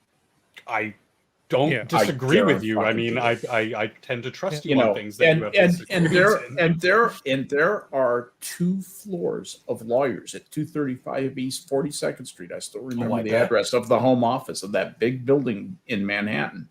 There are 2 floors of lawyers. There, at least there used to be, and those guys, and that's, I would estimate why you have not heard anything about this is because those guys spend a lot of time fighting fires. Oh yeah. And some of those fires are fought with money. Yeah, they just need to. These people that they're farming these studies out to just need to do a little better job. That's basically the deal. If you're going to pay these people to give you a double-blind study, it better, and you're going to tout it as a double-blind study, it better damn well be a double-blind study, because the FDA and the NIH are using the lack of double-blind status as a reason to discount research from all over the globe. Well, this doesn't count because it wasn't conducted in XYZ fashion. Well, if these allegations from these whistleblowers, as detailed in the British Medical Journal article, are true, then a lot of our studies don't meet that qualification either. And I'm actually okay with not always having a double-blind study. That doesn't mean that the data isn't necessarily useful. It just is the gold standard is to have nobody administering the drug even know what the deal is. Because you don't want to wink and a nod like, don't worry, you're protected. That ruins everything. You don't want people assuming that they're protected or not protected, because that can influence how they report symptoms and all sorts of other stuff. You know, if you know you're getting a shot of saline, they might even just drop out of the study because they figure there's no point. But as long as you have the fox not only in charge of the hen house, owning the hen house, owning the hens, this shit's gonna happen. But you love the revolving door. You look at the CVs of the people who work in these departments, and a lot of them are all former drug company people. And then you go look at the drug company people. Oh, you're a former government person. Yeah. Oh yeah. It's a huge circle jerk that these people are involved in. Yep. And that's not libelous, is it? That's not accusing them of being in a giant circle jerk is not libelous. That's just salty language. That's what they're doing. Yeah. No, there's no malice in that. You're being more truthful than this double-blind trial. It would fail slander, which is what this is. Quickly going to another COVID thing. Don't worry, we're almost done with COVID stuff. It looks like deer in Minnesota, 82.5% of them are running around carrying COVID. The problem with this is, why haven't they been vaxxed? I know. Well, I hear lead's a good vaccine. It cures COVID. The concern here is that if we have animals in North America that can act as a reservoir for this thing, the thing over time could just mutate and jump back into the human population. We don't have any cases of people getting COVID from deer. That's not the worry. But knowing that there's this reservoir in nature means that it kind of lends itself to being endemic at that point. You're never really going to get rid of it. Inappropriate showers with deer or anything? Well, people talk about how we can just vaccinate it away, and it's like, well, if the vaccine doesn't last a lifetime, I don't see how you can do that if it's right there in nature. Now, there's bubonic plague in a bunch of rodents and things in the U.S., and you don't hear about people getting plague all the time. Mm-hmm. So it's really about a potential. Go ahead, Sora. The same thing is happening here in BC with our minks. They've just announced yesterday that they're fully banning mink farms because all of our mink farms have COVID. They all COVID. So there's the potential to mutate and spread back in mutated form to humans is very high. So now they're getting rid of all the mink farms. Oh, lovely. Yeah. So I have no idea how many they're going to euthanize, if they are euthanizing them, what's going to happen. Yeah. So, but it's not going to happen overnight. It's in the next 4 years, 5 years, something like that. They're going to just basically phase it out. Yeah, because I remember at the outset of this whole thing that there was a farms in Europe or Russia or something that they had to kill all the the stock of minks because they were found to be able to carry it, which, like you said, isn't really a big deal. And in the worst case scenario of what if it does mutate in these deer and then come back, especially with something like deer where people hunt and then consume it. Mm-hmm. They're, Cooking you know, it again, renders it worst safe. case tinfoil hat scenario, it could come back and turn You into said Tim Pool hats. my Tim Pool hat. He's putting on my aluminum beanie. My aluminum beanie. I need aluminum beanie. No, Gonna get on that. it's actually safe to eat the deer meat. Don't take the deer home and lock it in a room with you and Let play it cough on dominoes or you. something. Yeah, don't let it cough on you. Don't But consume the lungs. there's not really a concern about No. about properly cooked venison causing COVID to In fact, jump it's back into delicious. humans. But obviously, keep your eye on this space. Anything could change at any point. Yeah, it's just so weird that like so many deer tested positive for COVID-19. I don't want to mean, know what it's people in gonna be Iowa interesting are to doing find with their out- deer. Yeah, like what's going on? Did Cenk Uyghur go up there or something last deer season? Like, I was just trying to help the deer over a fence. okay, buddy. It looked sick. I was trying to push it to the hospital. It's Well, one of it's- those things that, like, whether you believe in a higher power or not, this almost feels like God something going, all right, you want to play this game? You want to sit here and lie? I'm going to make it so it's everywhere, so you have to declare it endemic. Yeah. Here, screw Yeah. you. I'm not an expert, but I kind of think it's not going anywhere. Oh, well, I mean, there's countries slowly declaring it endemic. Yeah. So let's see. Now, here's a story that I can't figure out, is this fun or not fun? I don't even know which of you to blame for this. It depends on how evil we are. Oomph reveals first ever vegan burger to replicate the taste of human Oh meat. dear God! This is Oh, the that- drinking that- game come alive here. Wait! Hold how the fuck do they know what human meat That's my tastes question. That- there was- There are several obvious questions that come to mind based Well- on this. So let me just What go kind through of the fun talking is it? points really quickly. Yeah, that's the question. Swedish alt meat company Oomph, I believe it's pronounced Swedish. Oomph, It exclamation should be point, is oomph. celebrating Halloween with an unusual new product, a vegan burger designed to taste like human meat. The burger was made from soy, mushrooms, wheat protein, plant-based fats, and a secret spice blend. Tastes, I can't believe wanna it's try not it. human. Secret spice. I can't believe it's not human. Yeah, it's like, why? I can't believe it's not Soylent Burger. Why? Why does this exist? Why though? Yeah. Sorry, Sora, yeah, I think you were trying to say something. Go ahead. Oh, I would want to try it out of curiosity. Mm-hmm. Sure. Me too. Gonna- I would try. But also, it's just like, this seems like a weird viral political campaign. Well, it's advertising for sure. 100%. This is just an advertising stunt. I don't believe that they actually tried to make it taste like human meat. They're just going to make it taste like No, like let egg. me help you just a little bit with a little.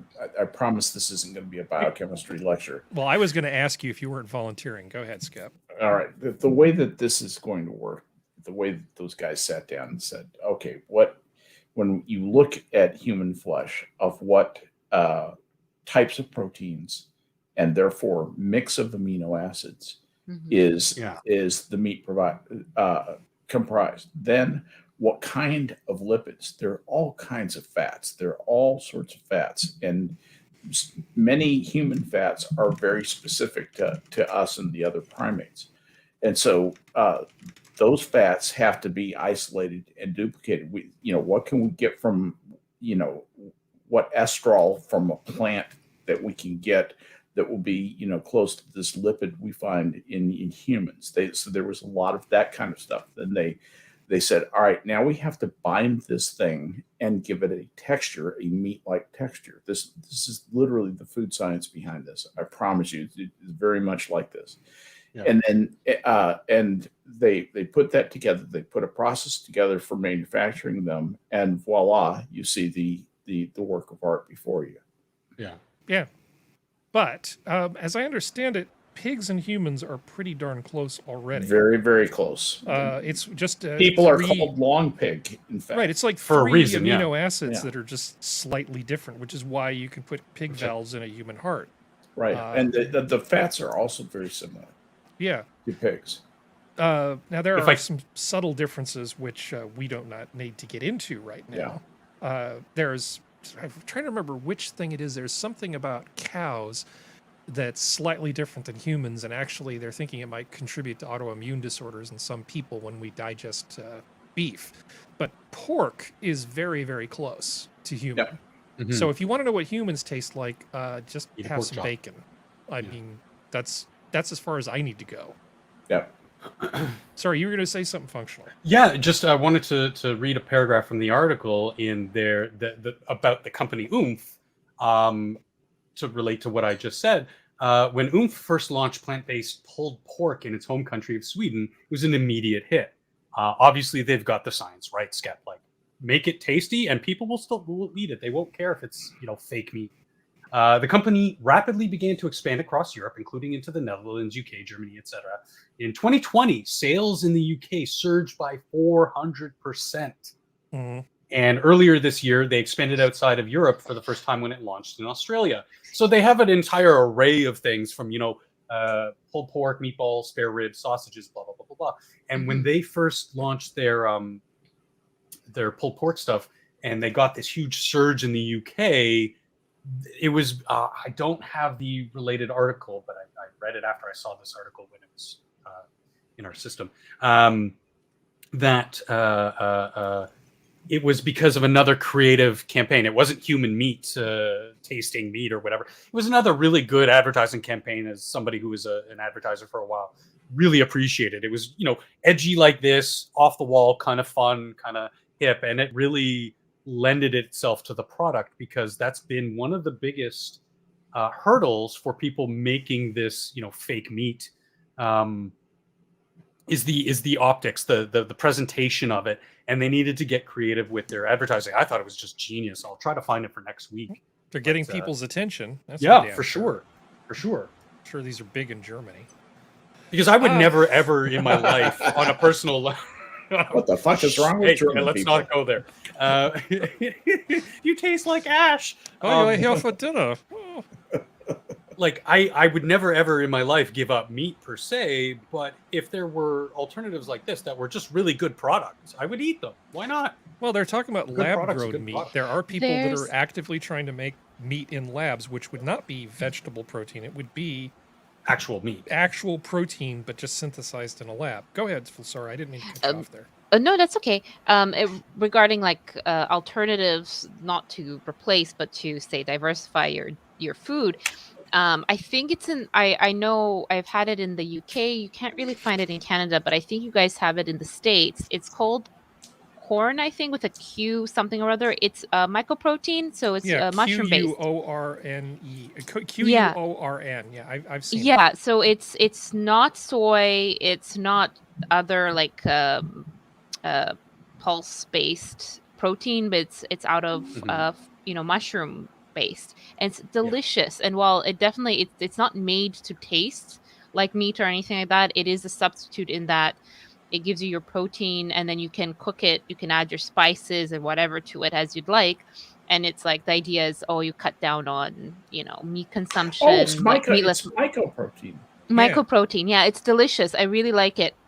You can't There's find a it up problem here. The problem Interesting. is much like there's this stuff that I have that's fake gin, and it tastes a lot like gin. It has the same botanicals and stuff in it. But if you look at this and compare the price to a bottle of Bombay Sapphire, a 1.5 liter bottle of Sapphire, Bombay Sapphire is a much more efficient juniper berry and citrus delivery system for my taste buds than this fake gin that I've got here that has no alcohol in it. I mean, the fake gin is more expensive. And if you than look at Bombay Sapphire. yeah, if you look, it's about double. If you look at Is it, it like in terms of the cost. garden slip or something like that? It's like the botanical. It's like the mixes with the rabbit on it. Oh, Is this that is one? way better than that stuff. Okay. It's called Free Spirits, and it's from a company in Marin County, the Free Spirits Company, and it's the only thing I've tried out of all of them that doesn't taste like nothing. Basically, it's not that the other ones taste bad; it's just they taste like nothing. But the point being that if I go to the store and I look at an Impossible Burger, per pound, it's like twice as expensive as Mhm. certified Angus Chuck 80/20. Absolutely. So I could buy an Impossible Burger and I could tell myself I'm diversifying, but unless there's a pronounced health benefit or a moral aspect to it, I'm just going to eat regular meat. You probably Mhm. don't want to know all of the industrial processes that are behind that Impossible Burger. Yeah. I mean, Oh, yeah. they're probably hugely wasteful in terms of energy and water, both. I almost guarantee it. Yeah, there's way too much soy and way too many things. Sora's in commenting. Yeah, I was on an elimination diet for like over a decade, and one of the things I got rid of was soy. And when you realize you're not going to eat soy for a while, you suddenly become aware of how many things Everything. contain soy. Like Mhm. every damn thing. It's a Face even as wash. an oil without all the proteins and stuff, it's a terrible thing because it's much higher in omega-6s and causes inflammation. You're way better off with canola or rapeseed or whatever they call it in your local area. Though I digress, let's move It's a on. big filler in a lot of products. The human skin, the taste like human thing was an ad campaign, but it was basically saying, well, you wouldn't eat people, would you? That's the reason why they did it. There's a whole write-up on another article that was about that. Yeah. Mhm. And it's kind of that whole thing of like, but animals aren't people. Well, let's get some time back here. Yeah. So it's, and So plus, I can't eat supposedly- vegan food. Supposedly, now you look at this picture. We have this one car in this parking lot that rain is falling on. Now, if I'm to believe this, look up. There's no shower head, no hose. It's just raining on this one vehicle. Amazing, isn't it? Now, the people who are pushing this video are claiming this is a phenomenon called ultra-localized rain. Now, so I looked into this because I'm not buying this for a second. Okay, That's a guy with a hose. Get you out are of town. not convincing me of anything here. So, First of all, supposedly, if you understand anything about rain and how it develops in clouds, you will understand why that is just complete bullshit. but Skep, it happened in Italy too one time. Look, there's water in the street in a spot. Let's see, we're coming up on this video. Oh, hurry up, Italy. Yeah, look, there's a wet spot in the street. What possible other explanation could there be? You're right. You proved it to me. Yeah. I was so wrong. I know. That all the- Look, and you look up, it's like, oh, there's no cloud in the sky, but look, it's raining. Du-du-du. yeah. Yeah, no. Oh my god. People will believe anything if they want to. Yeah. I don't. But think about it. Just thought experiment this with me for a second. Imagine a tiny cloud, the little cloud that could, and it's up there, and it's just like, I'm just going to rain all by myself because that's what I need to do right now. Tiny clouds can't push out enough rain to, But it's not to moving. even The be atmosphere is not noticeable. still. A cloud that small, Well, the it's amount because of the rain Earth is that it moving. would that it would push out would evaporate on the way to Earth. It would be Virga, is what it would be. Guys, Exactly. guys, That's, guys. what the stuff's called. But the cloud would be moving. So the cloud, if there was this phenomenon, it wouldn't just stay in one place over the top of some guy's minivan. I'm not saying it's aliens, but guys, come on, aliens. Come on. But if I could do that, if I could arrange that, I would. Now this is an article. That's. I love the way way she better. just went with it and lay down. Can you play that again? There's just a certain point that you just go can fuck I? it and just go with it. Can I? Oh. And Yeah, she she's just- just like screw it. Yay! exactly. Nope. Yay. She know what she did. Yeah. She's like, it's too late. Can't do All anything right. about it. I'm That just was a gonna lay great here. palate cleanser. Moving on. We're still in the broadly speaking, this is science question mark block. A man donated his body to science, and a company then took his body and sold $500 tickets to view his dissection. The His widow learned of it is- later. His widow is not happy about this. Well, yeah. So a Louisiana widow is left horrified at the news that her deceased husband was dissected in front of a live paying audience after she donated his body to scientific research. The widow initially tried to donate the body to Louisiana State University, but as LSU turned down the donation because the guy had COVID. So she was connected with a private company named MotZ Labs in Las Vegas, which says that was her first mistake. Was established to provide medical and surgical education and training for the advancement of medical and surgical innovation. Now, MotZ Labs subsequently sold the body to Death Science. Now, an administrator for MotZ Labs told some local station that deathscience.org founder Jeremy Siliberto was beyond dishonest about how the body would be used. They believed it was going to be used for medical classes, but it turns out it was used for this little stunt where they were charging people $500 to watch the thing happen. Cremation seems good. I'm feeling good about cremation right now. Now, I did remember another story that happened as well along the same lines just from last year, and I think I may have mentioned it in one of our previous episodes. I don't remember. But somebody donated their body to science, but they ended up using the body as part of ballistics testing on a bomb range. Jesus Christ. Yeah. And so this is just like when you give your body to science, you don't really know what's going to happen. They don't really. It's like joining the army. You know, they'll say a lot of things about what's going to happen, but that doesn't necessarily mean you're going to go to Belgium and get a condominium. Hey, No, I'm sorry. I think Serenity was first. Serenity Go ahead, was Serenity. first. I was trying to fill Geode's role. It was like he just fell to pieces over the whole thing. Like I was just trying to. Yeah. How's the afterlife? It's a blast. Yeah. Sorry, go ahead, Skep. A friend of mine was a PhD physiologist at Princeton University, of all places, and he was doing research on the ballistics of essentially what happens when you shoot a bullet into a human body or you affect a human body with shrapnel. And he said he went through an enormous number of cadavers, blowing them up, shooting them, and working with weapons companies to and just show how old I am. He was doing this. He was old when I was young. He was doing this in World War II to develop better munitions for World War II. That was his contribution to the war, was staying here and developing, helping the Army develop explosives that would kill people more effectively, that would maim them more effectively. Man, that's science. That's science. That's the way that happens. That's my point. Yeah, I would totally be okay with them blowing up my body for science. Well, that would be one thing, but after I'm dead. But the idea of your husband just sort of being on a slab, because you're basically just naked on a slab and somebody's chopping you up for, I guess the sick amusement of people for $500. Yeah, that's it's bullshit. not your husband. Not It's not your husband anymore. I It's understand the body he that. used to use. I know you do. Well, technically, there's really no reason why people can't eat dogs, but I'm still going to beat the crap out of anybody who tries to do it around me. Same. Me too. I mean, I I'll don't have shoot to them. prove anything beyond every single thing beyond a shadow of a doubt.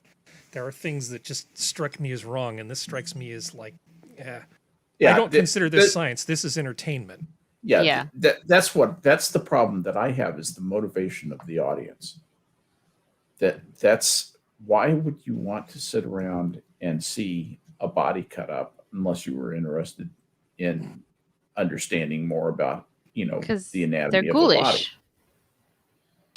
Yeah, It's the same. It's like people who slow down to look at horrific car crashes and stuff like that. It's a little bit of You're human nature absolutely because right. you want to see, and they happen to have the pocket change to see it. It's if done properly, could have been very interesting, but this sounds exactly just more exotic entertainment. Yeah.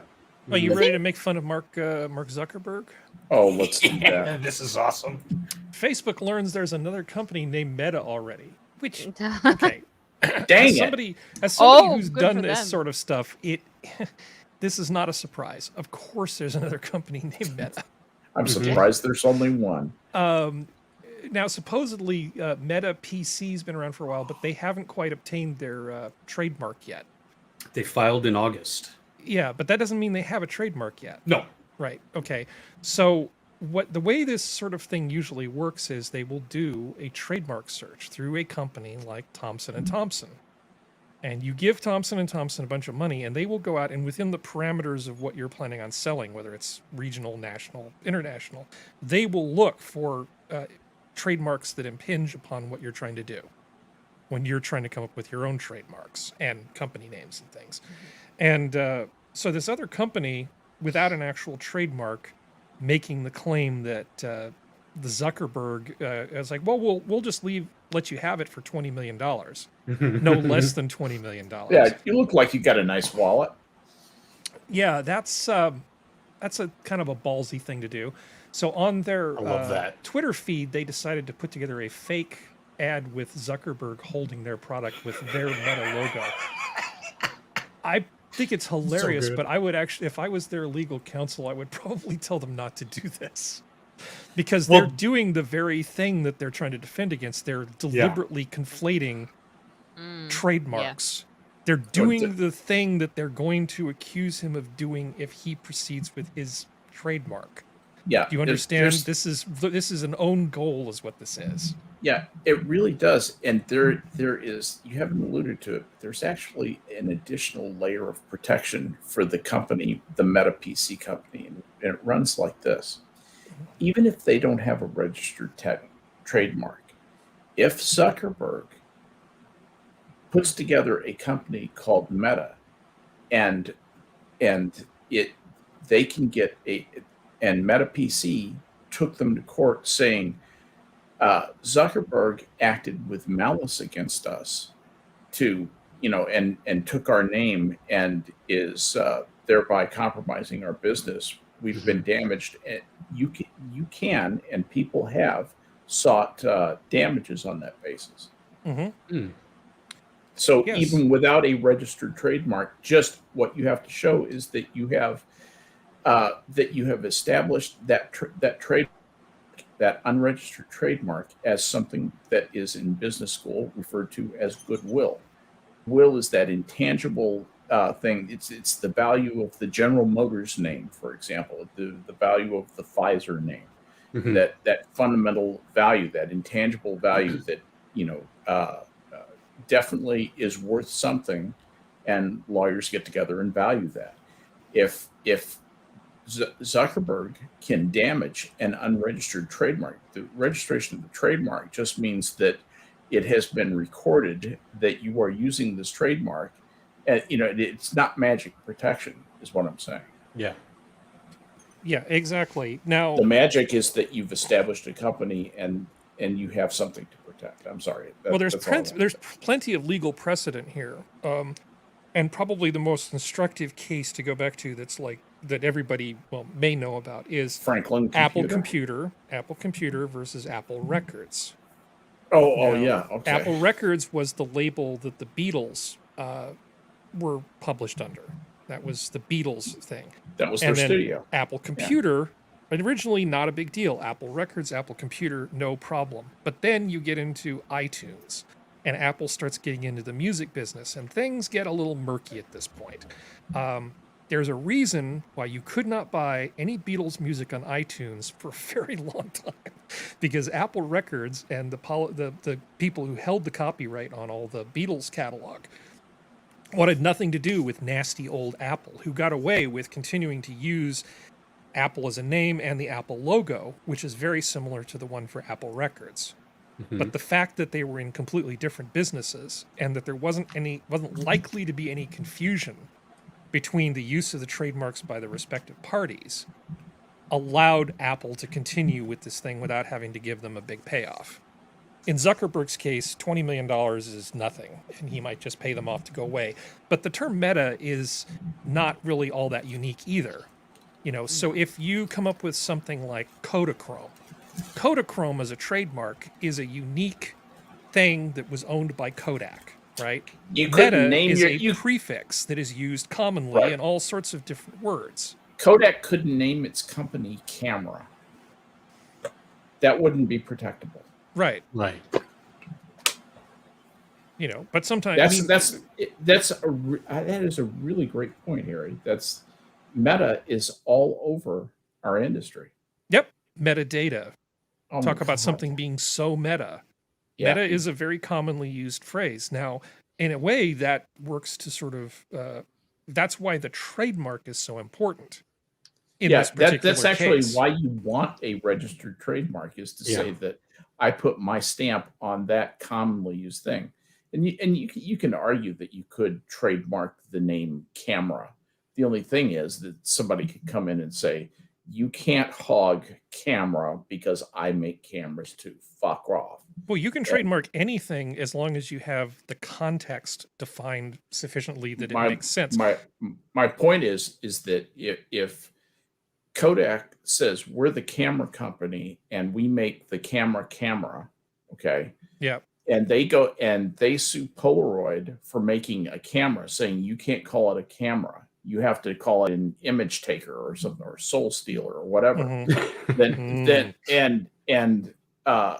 Polaroid has a very good case for going back and saying, no, you're doing the same thing. You're like the guy who's trying to patent the knife, make everybody pay him anytime they make a knife. That you can't, there's certain things you can't trademark and certain things you cannot patent. I spent a lot of time researching the Apple computer versus Franklin computer case, and trademarks and patents are often counterintuitive, to say the least, in the legal precedent that's out there. Not to mention the legislation itself. All right, I'll shut up. No. I'm irresponsible because I think my notes for this particular article are, I'll just wing this one. Let's not dwell on it. Well, I did just give you this one. And and the thing is, couple I hours forgot before how the much I've forgotten how much I used to know about this, and it's all coming back to me as we talk about it. Right. I'm going to give you one more example, and then I'm going to switch to the next thing. The other example, T-Mobile, the cell phone company, has trademarked the color magenta. This does not mean that people cannot use the color magenta for other things. Certainly doesn't. However, if you start a cell phone company and you use magenta in your advertising, you will get your pee-pee whacked. That tells you everything I think you need to know about how trademarks kind of work. Yeah, it's that weird. I love these guys at Meta. Just to put the icing on the cake on this, they released another video. Their founder, short 9-second video, saying that they're rebranding their Meta PCs to Facebook. Like they're going to call their company Facebook. I thought that was just hilarious. I love that little company. Yeah. I really hope if they want to doesn't take bite Meta, them in we'll the take butt. Facebook. Okay. They're not being serious. It's just a joke. But Well, it's speaking hilarious of that they're having such good. But that jokes is and that is comedy. quite. All right, so this is. Oh, yeah. Remember, we were talking about cancel culture and comedy last week. So they've decided to go after Terry Gilliam, one of the living legends behind Monty Python, and this is just annoying as hell. So in London, there's a theater called the Old Vic, and the staff decided that Terry Gilliam is no bueno. Now, Gilliam is currently directing a production of Stephen Sondheim's Into the Woods. So they are now looking for a new theater. The woke idiots who wanted to get this canceled are basically complaining, well, that's fine, but you should have done this a year ago because, we're the ones in charge here. Now, Gilliam recently made some comments about Dave Chappelle's Netflix performance, saying a lot of really nice things about it. I've got the quotes here. I'm encouraging all of you to watch Dave Chappelle's new show. To me, he's the greatest stand-up comedian alive today. Incredibly intelligent, socially aware, dangerously provocative, and gut-wrenchingly funny. Mm-hmm. Now, this could be why the thing that finally tipped things over the edge, because you're not allowed as a performer to say nice things about Dave Chappelle. So he makes these comments and suddenly they're coming after He's him. canceled. Yeah, I believe the exact words some of these staff used were that they felt threatened and that of course, those are the magic dangerous words. to their being, like implying that he's going to physically assault them. This 80-something-year-old comedian. Yeah, Terry He's Gilliam going to is go the after threat you them? got to Like- worry about. Yeah, okay. Go ahead, Sora. He's a genius. He's a legend of the industry. Just Oh yeah. I'm just amazed that so the whole production, the Into the Woods is leaving the old Vic and looking for a new stage. Is that what's happening because of this? yes. Mhm. Okay. And so old Vic just lost See you later. a lot Yep. of money. No, good for them. Yeah. They You sure know what? They did. deserve it. I'm They sorry. sh- Like you can't. This is ridiculous. This is beyond ridiculous. And I mean, in a city like London, where you basically trip over stages and theaters, and there's like 30, 40, 50, who knows how many productions of some sort going on at once. You know, they're going to find a place and people are going to go after because they want to see him. They want to see something directed by him. Or you're looking at COVID time of people going back to the theater. You've had however long they were closed, you've lost all that income, and now you're allowing your employees, or a very small amount of employees, to further bankrupt your theater. Okay, it's your Yeah. choice, I The- guess. I don't know. The It's the dumb. the positive coming out of this Yeah. is that this was released on Tuesday. This happened on Tuesday, and as of yesterday, because it's Friday, the end of the week. Apparently, this was from his own social media that the offers came flooding in, and as of today, they still haven't. Him and the rest of the team haven't decided on where they're going, but they should be making a decision on where to go soon. Yeah, So who doesn't they're wanna in work they're with in no Terry danger. Gilliam? The Vic Yeah. is now just out a bunch of money and now has to find something to replace that run. So it's worth noting that the old Vic, Go broke. the old Vic in 2017, they had over 20 allegations of inappropriate behavior by their then former artistic director Kevin Spacey. So they might be being, And they're worried about this old codger. yeah, they might be being overly reactive because their reputation was really sensitized. damaged by that. Yeah. Now, to be fair, Terry Gilliam does offend some of these people a little bit. He described the Me Too movement as being a witch hunt. This is like previous comments of his. And he it also once said he was tired of white men being blamed for everything that went wrong in the world. Yeah. He's not yeah. wrong. Yeah, these are things that all of us have said here. We're tired too. Yeah, we're tired too. Anyway, moving on. Let's see. This is in a category all by itself. People suck, I think, is what I titled this. Do you guys want to describe this, or do you want me to do it? I mean, he made a comment on Instagram. It said "healthy daughter" because his child from his first marriage was not air quotes healthy. People are seeing it as a dig at his first wife and his first kid. Oh, wait. So so his second child was just born. Is that why? Well, his second child to a different wife. His first wife Yeah. was Anna Faris, and they Yes. had a child that was very premature, Yeah, who needed a lot of help and has some lingering health problems as a result. yeah. Now, he had another She has child some health to- differences, Harry. Oh, sorry. Health differences. Differently. Sorry, very ableist of me. Yes. This new child, which was born to one of Schwarzenegger's kids, who he married, excuse me, Catherine? is turning out okay. So he made this comment, saying he was just really thankful that he had this healthy baby. Now, Yeah. the optics might not be good, but mostly these people have a hate boner for him because they don't like the fact that he's a trad religious. Christian kind of guy. Yeah. And that just irks the hell out of them because Oh, we yeah. can't have anybody prominent in Hollywood not being part of the SJW church. Just my opinion. Well, can't- it's his first there's- son weighed 3 pounds 12 ounces. yeah. Yeah, His he's had a first tough kid time. was in a bad way, and I can see how coming around to having your second kid, why him as a man would just be a little on edge about the whole thing. Sorry. well, the thing is that it is the hate boner because the church he belongs to has issues with homosexuals, but he stated he doesn't, and you can't. Like, it's not it's this whole thing. He's talked about it in the past. It's just this is a bunch of I'm going to get real mean. This is a bunch of either sterile by choice or, sexless by choice or sexless by everyone else's choice. Women projecting. It's okay. You can call them feminists. But they're basically projecting. They're inferring their own sentiments on what they would say, because that's the type of women that do this shit.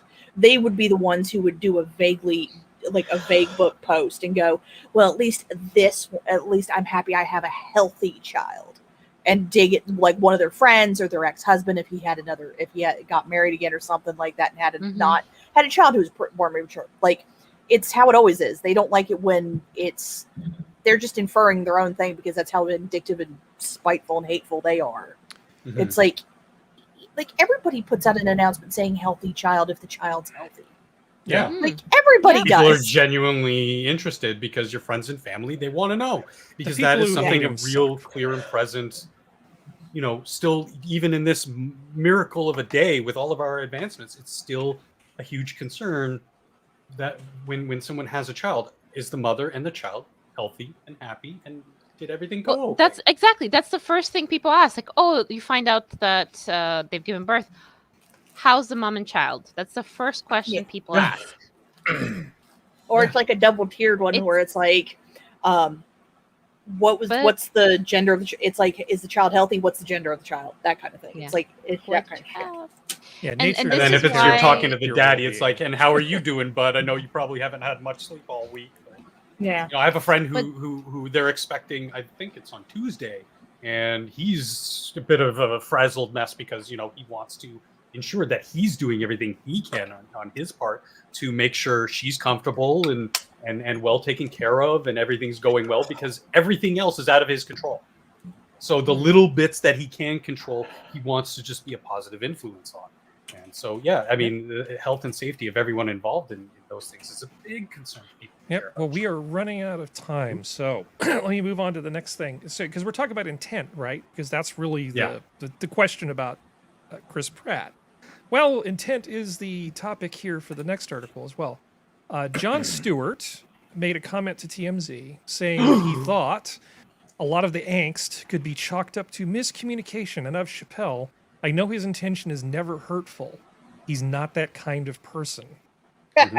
So this Libby Hill woman here of IndieWire, who was a cat lady, decided that she would have none of this. She would have none of this, and so also, she said, cancel culture isn't real. It doesn't matter because Stewart's opinion about the Netflix transphobia issue objectively does not matter. But more importantly, it doesn't matter because intent has nothing to do with it. If intent mattered, then every car accident would be no fault.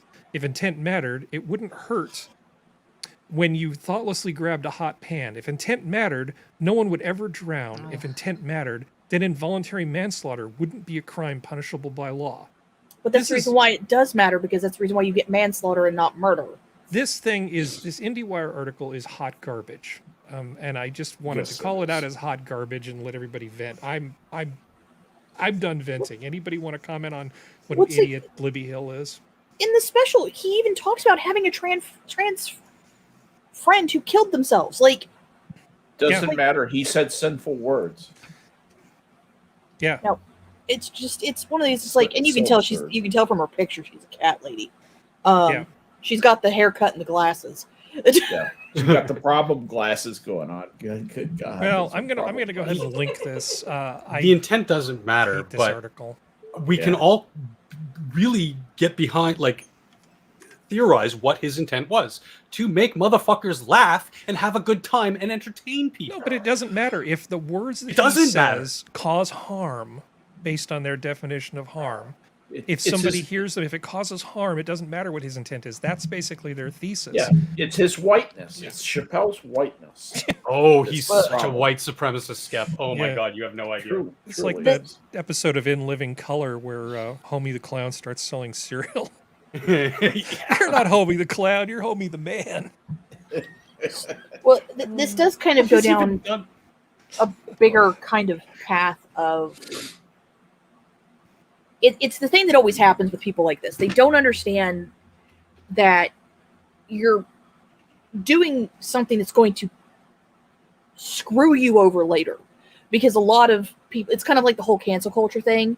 There were certain people who were okay with cancel culture until cancel culture started to come after them, or like the one football player during the peaceful protests, like was like, yeah, burn it all down. Yeah. And then the next thing was like, oh my God, our sister location that has a gated community. Oh my God, it got attacked. How dare you all do that? It's like, this is going to bite people like Libby Hill in the butt, and then they're going to get mad about it because because if this does become a wider thing of intent doesn't matter, then it doesn't matter if you wrote the article for an intention of education. You insulted me. I have the right to sue you. It's just like it's the whole you can't see the forest for the trees thing. You're so intent on making yourself a victim because you know you can't be a hero because you're worthless. So you're now going after everybody who you now thinks other people are raising up to a higher standard. So this way you can bring them down because you're a worthless bully. That's all you are. Just to put a ribbon on it, if anyone hasn't seen Chappelle's skits of Clayton Bigsby, he is a Southern black man who is blind. This is a character he does. And he doesn't know that he's black. He thinks he's white. And he is overtly, outwardly, like crazy racist against black people. It is comedic genius. Yeah. He's a master. He's a master of his craft. He's so Chappelle good. has done a lot of really great stuff, and even he's taken a lot of risks too with his comedy. And he's put himself out there. It's been good. Well, there's a reason why Jon Stewart is sticking up for the guy. It's not just because they know each other. But Libby Hill knows better. Let's all remember that as we sail off into the night. Yes. For Mr. Boots. But we have one more thing, and this will not take particularly long, and then we will sail. Elon Musk's offer to donate Tesla stock to world hunger is bogus. This is another article which I'm classifying as hot garbage. There's a writer. So basically, Musk. Okay, scroll to the tweet. There's the tweet. So basically, this guy was claiming that that Elon Musk, if he just donated 2% of his wealth, which would be $6 billion, he could solve world hunger. So Elon's like, okay, well, show me how this plan works, and I'll sell some stock right now. But he's being characterized as, let's see, how do we say? So the $6 billion number isn't like a real number with a plan. Like, we're going to spend $6 billion, and then world hunger will no longer be a problem. That's the budget shortfall for an international agency. The world was it WFP, World Food Program. That's not like a real number to solve anything. There's no plan. There's no plan that's been constructed to solve world hunger. Yeah, that's just how much more money they want for their budget for 1 year. It doesn't solve anything. It might feed some people temporarily, but it doesn't do anything about solving the long-term food security issues in these countries. If anything, it's a great way to put local farmers out of business. Well, Sorry. Hold on, I think Skep's got it, and then you, Serenity. Look and wait and see if they appeal to Joe Biden to begin taking money away from people who have too much of it. And I really think this might happen in the next probably two or 3 years. It'd be toward the end of his term. They'll say that these people just have too much capital tied up. It would be better if it was given back to the government.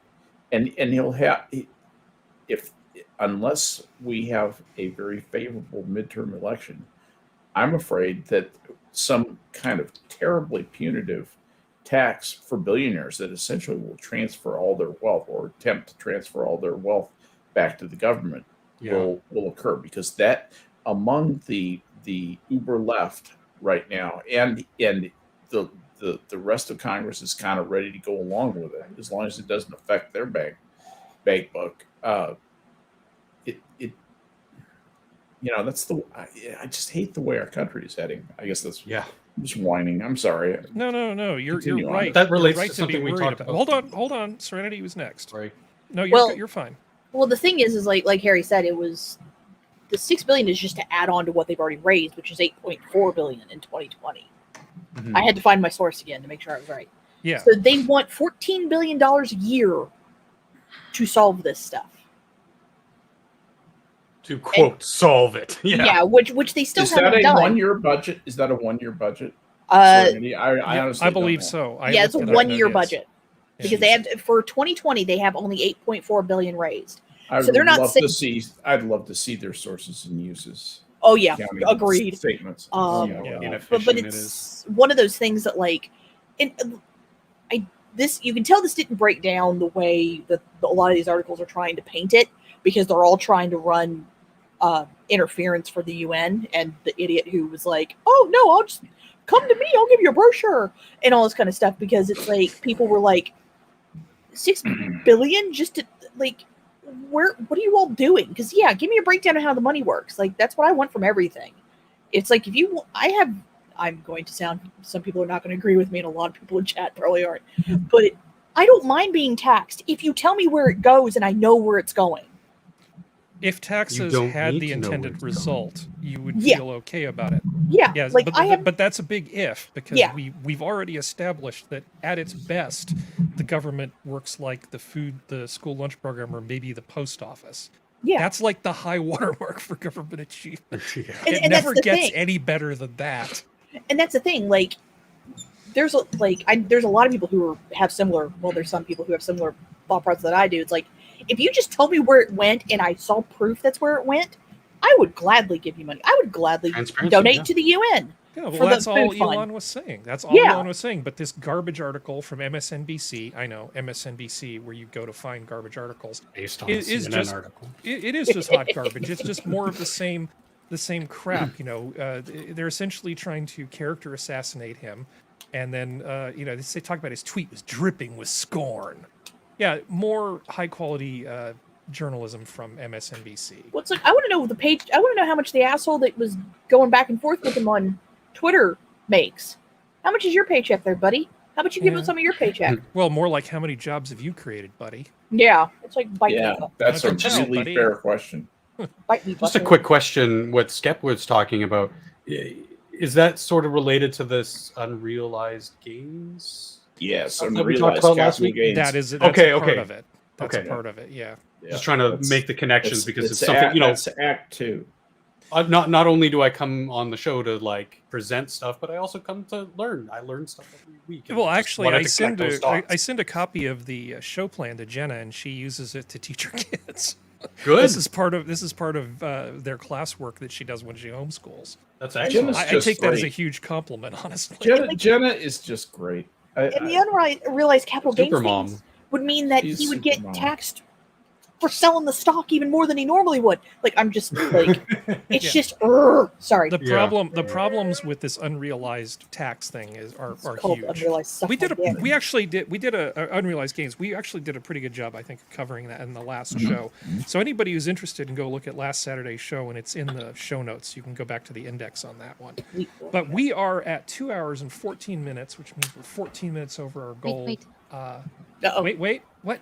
Harry, I linked a Twitter link in the private chat if you want to see what was happening here today. It's like a 20-second Twitter video. Oh no, that's yeah, fine. let's That's sign off fine. on this. Show that bitch. What was happening? Oh, you mean in terms of? The Rapture rapture. in BC. Yeah, The tornado. Okay, hold on. I'm glad you it's said something. it's before quite I awesome for us. dismantled all the stuff here. Oh, that's a Look at that. water spout. Oh look, Looks like a That's water right spout. over. That's right over the airport. that's, That's looking awesome.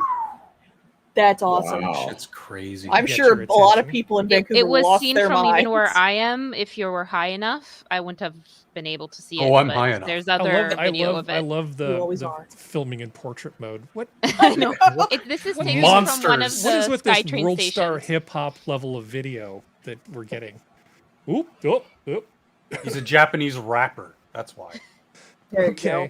I'm Jim getting Rap. motion sick watching this. I don't know what that's Pause it. supposed to mean, but All that's right. cool. So, Science, bitch. thank you. Actually, thank you, panel, for being on. I appreciate it. We actually put a lot of work into making this show. We come up with topics all through the week. People submit it. I turn it into a plan.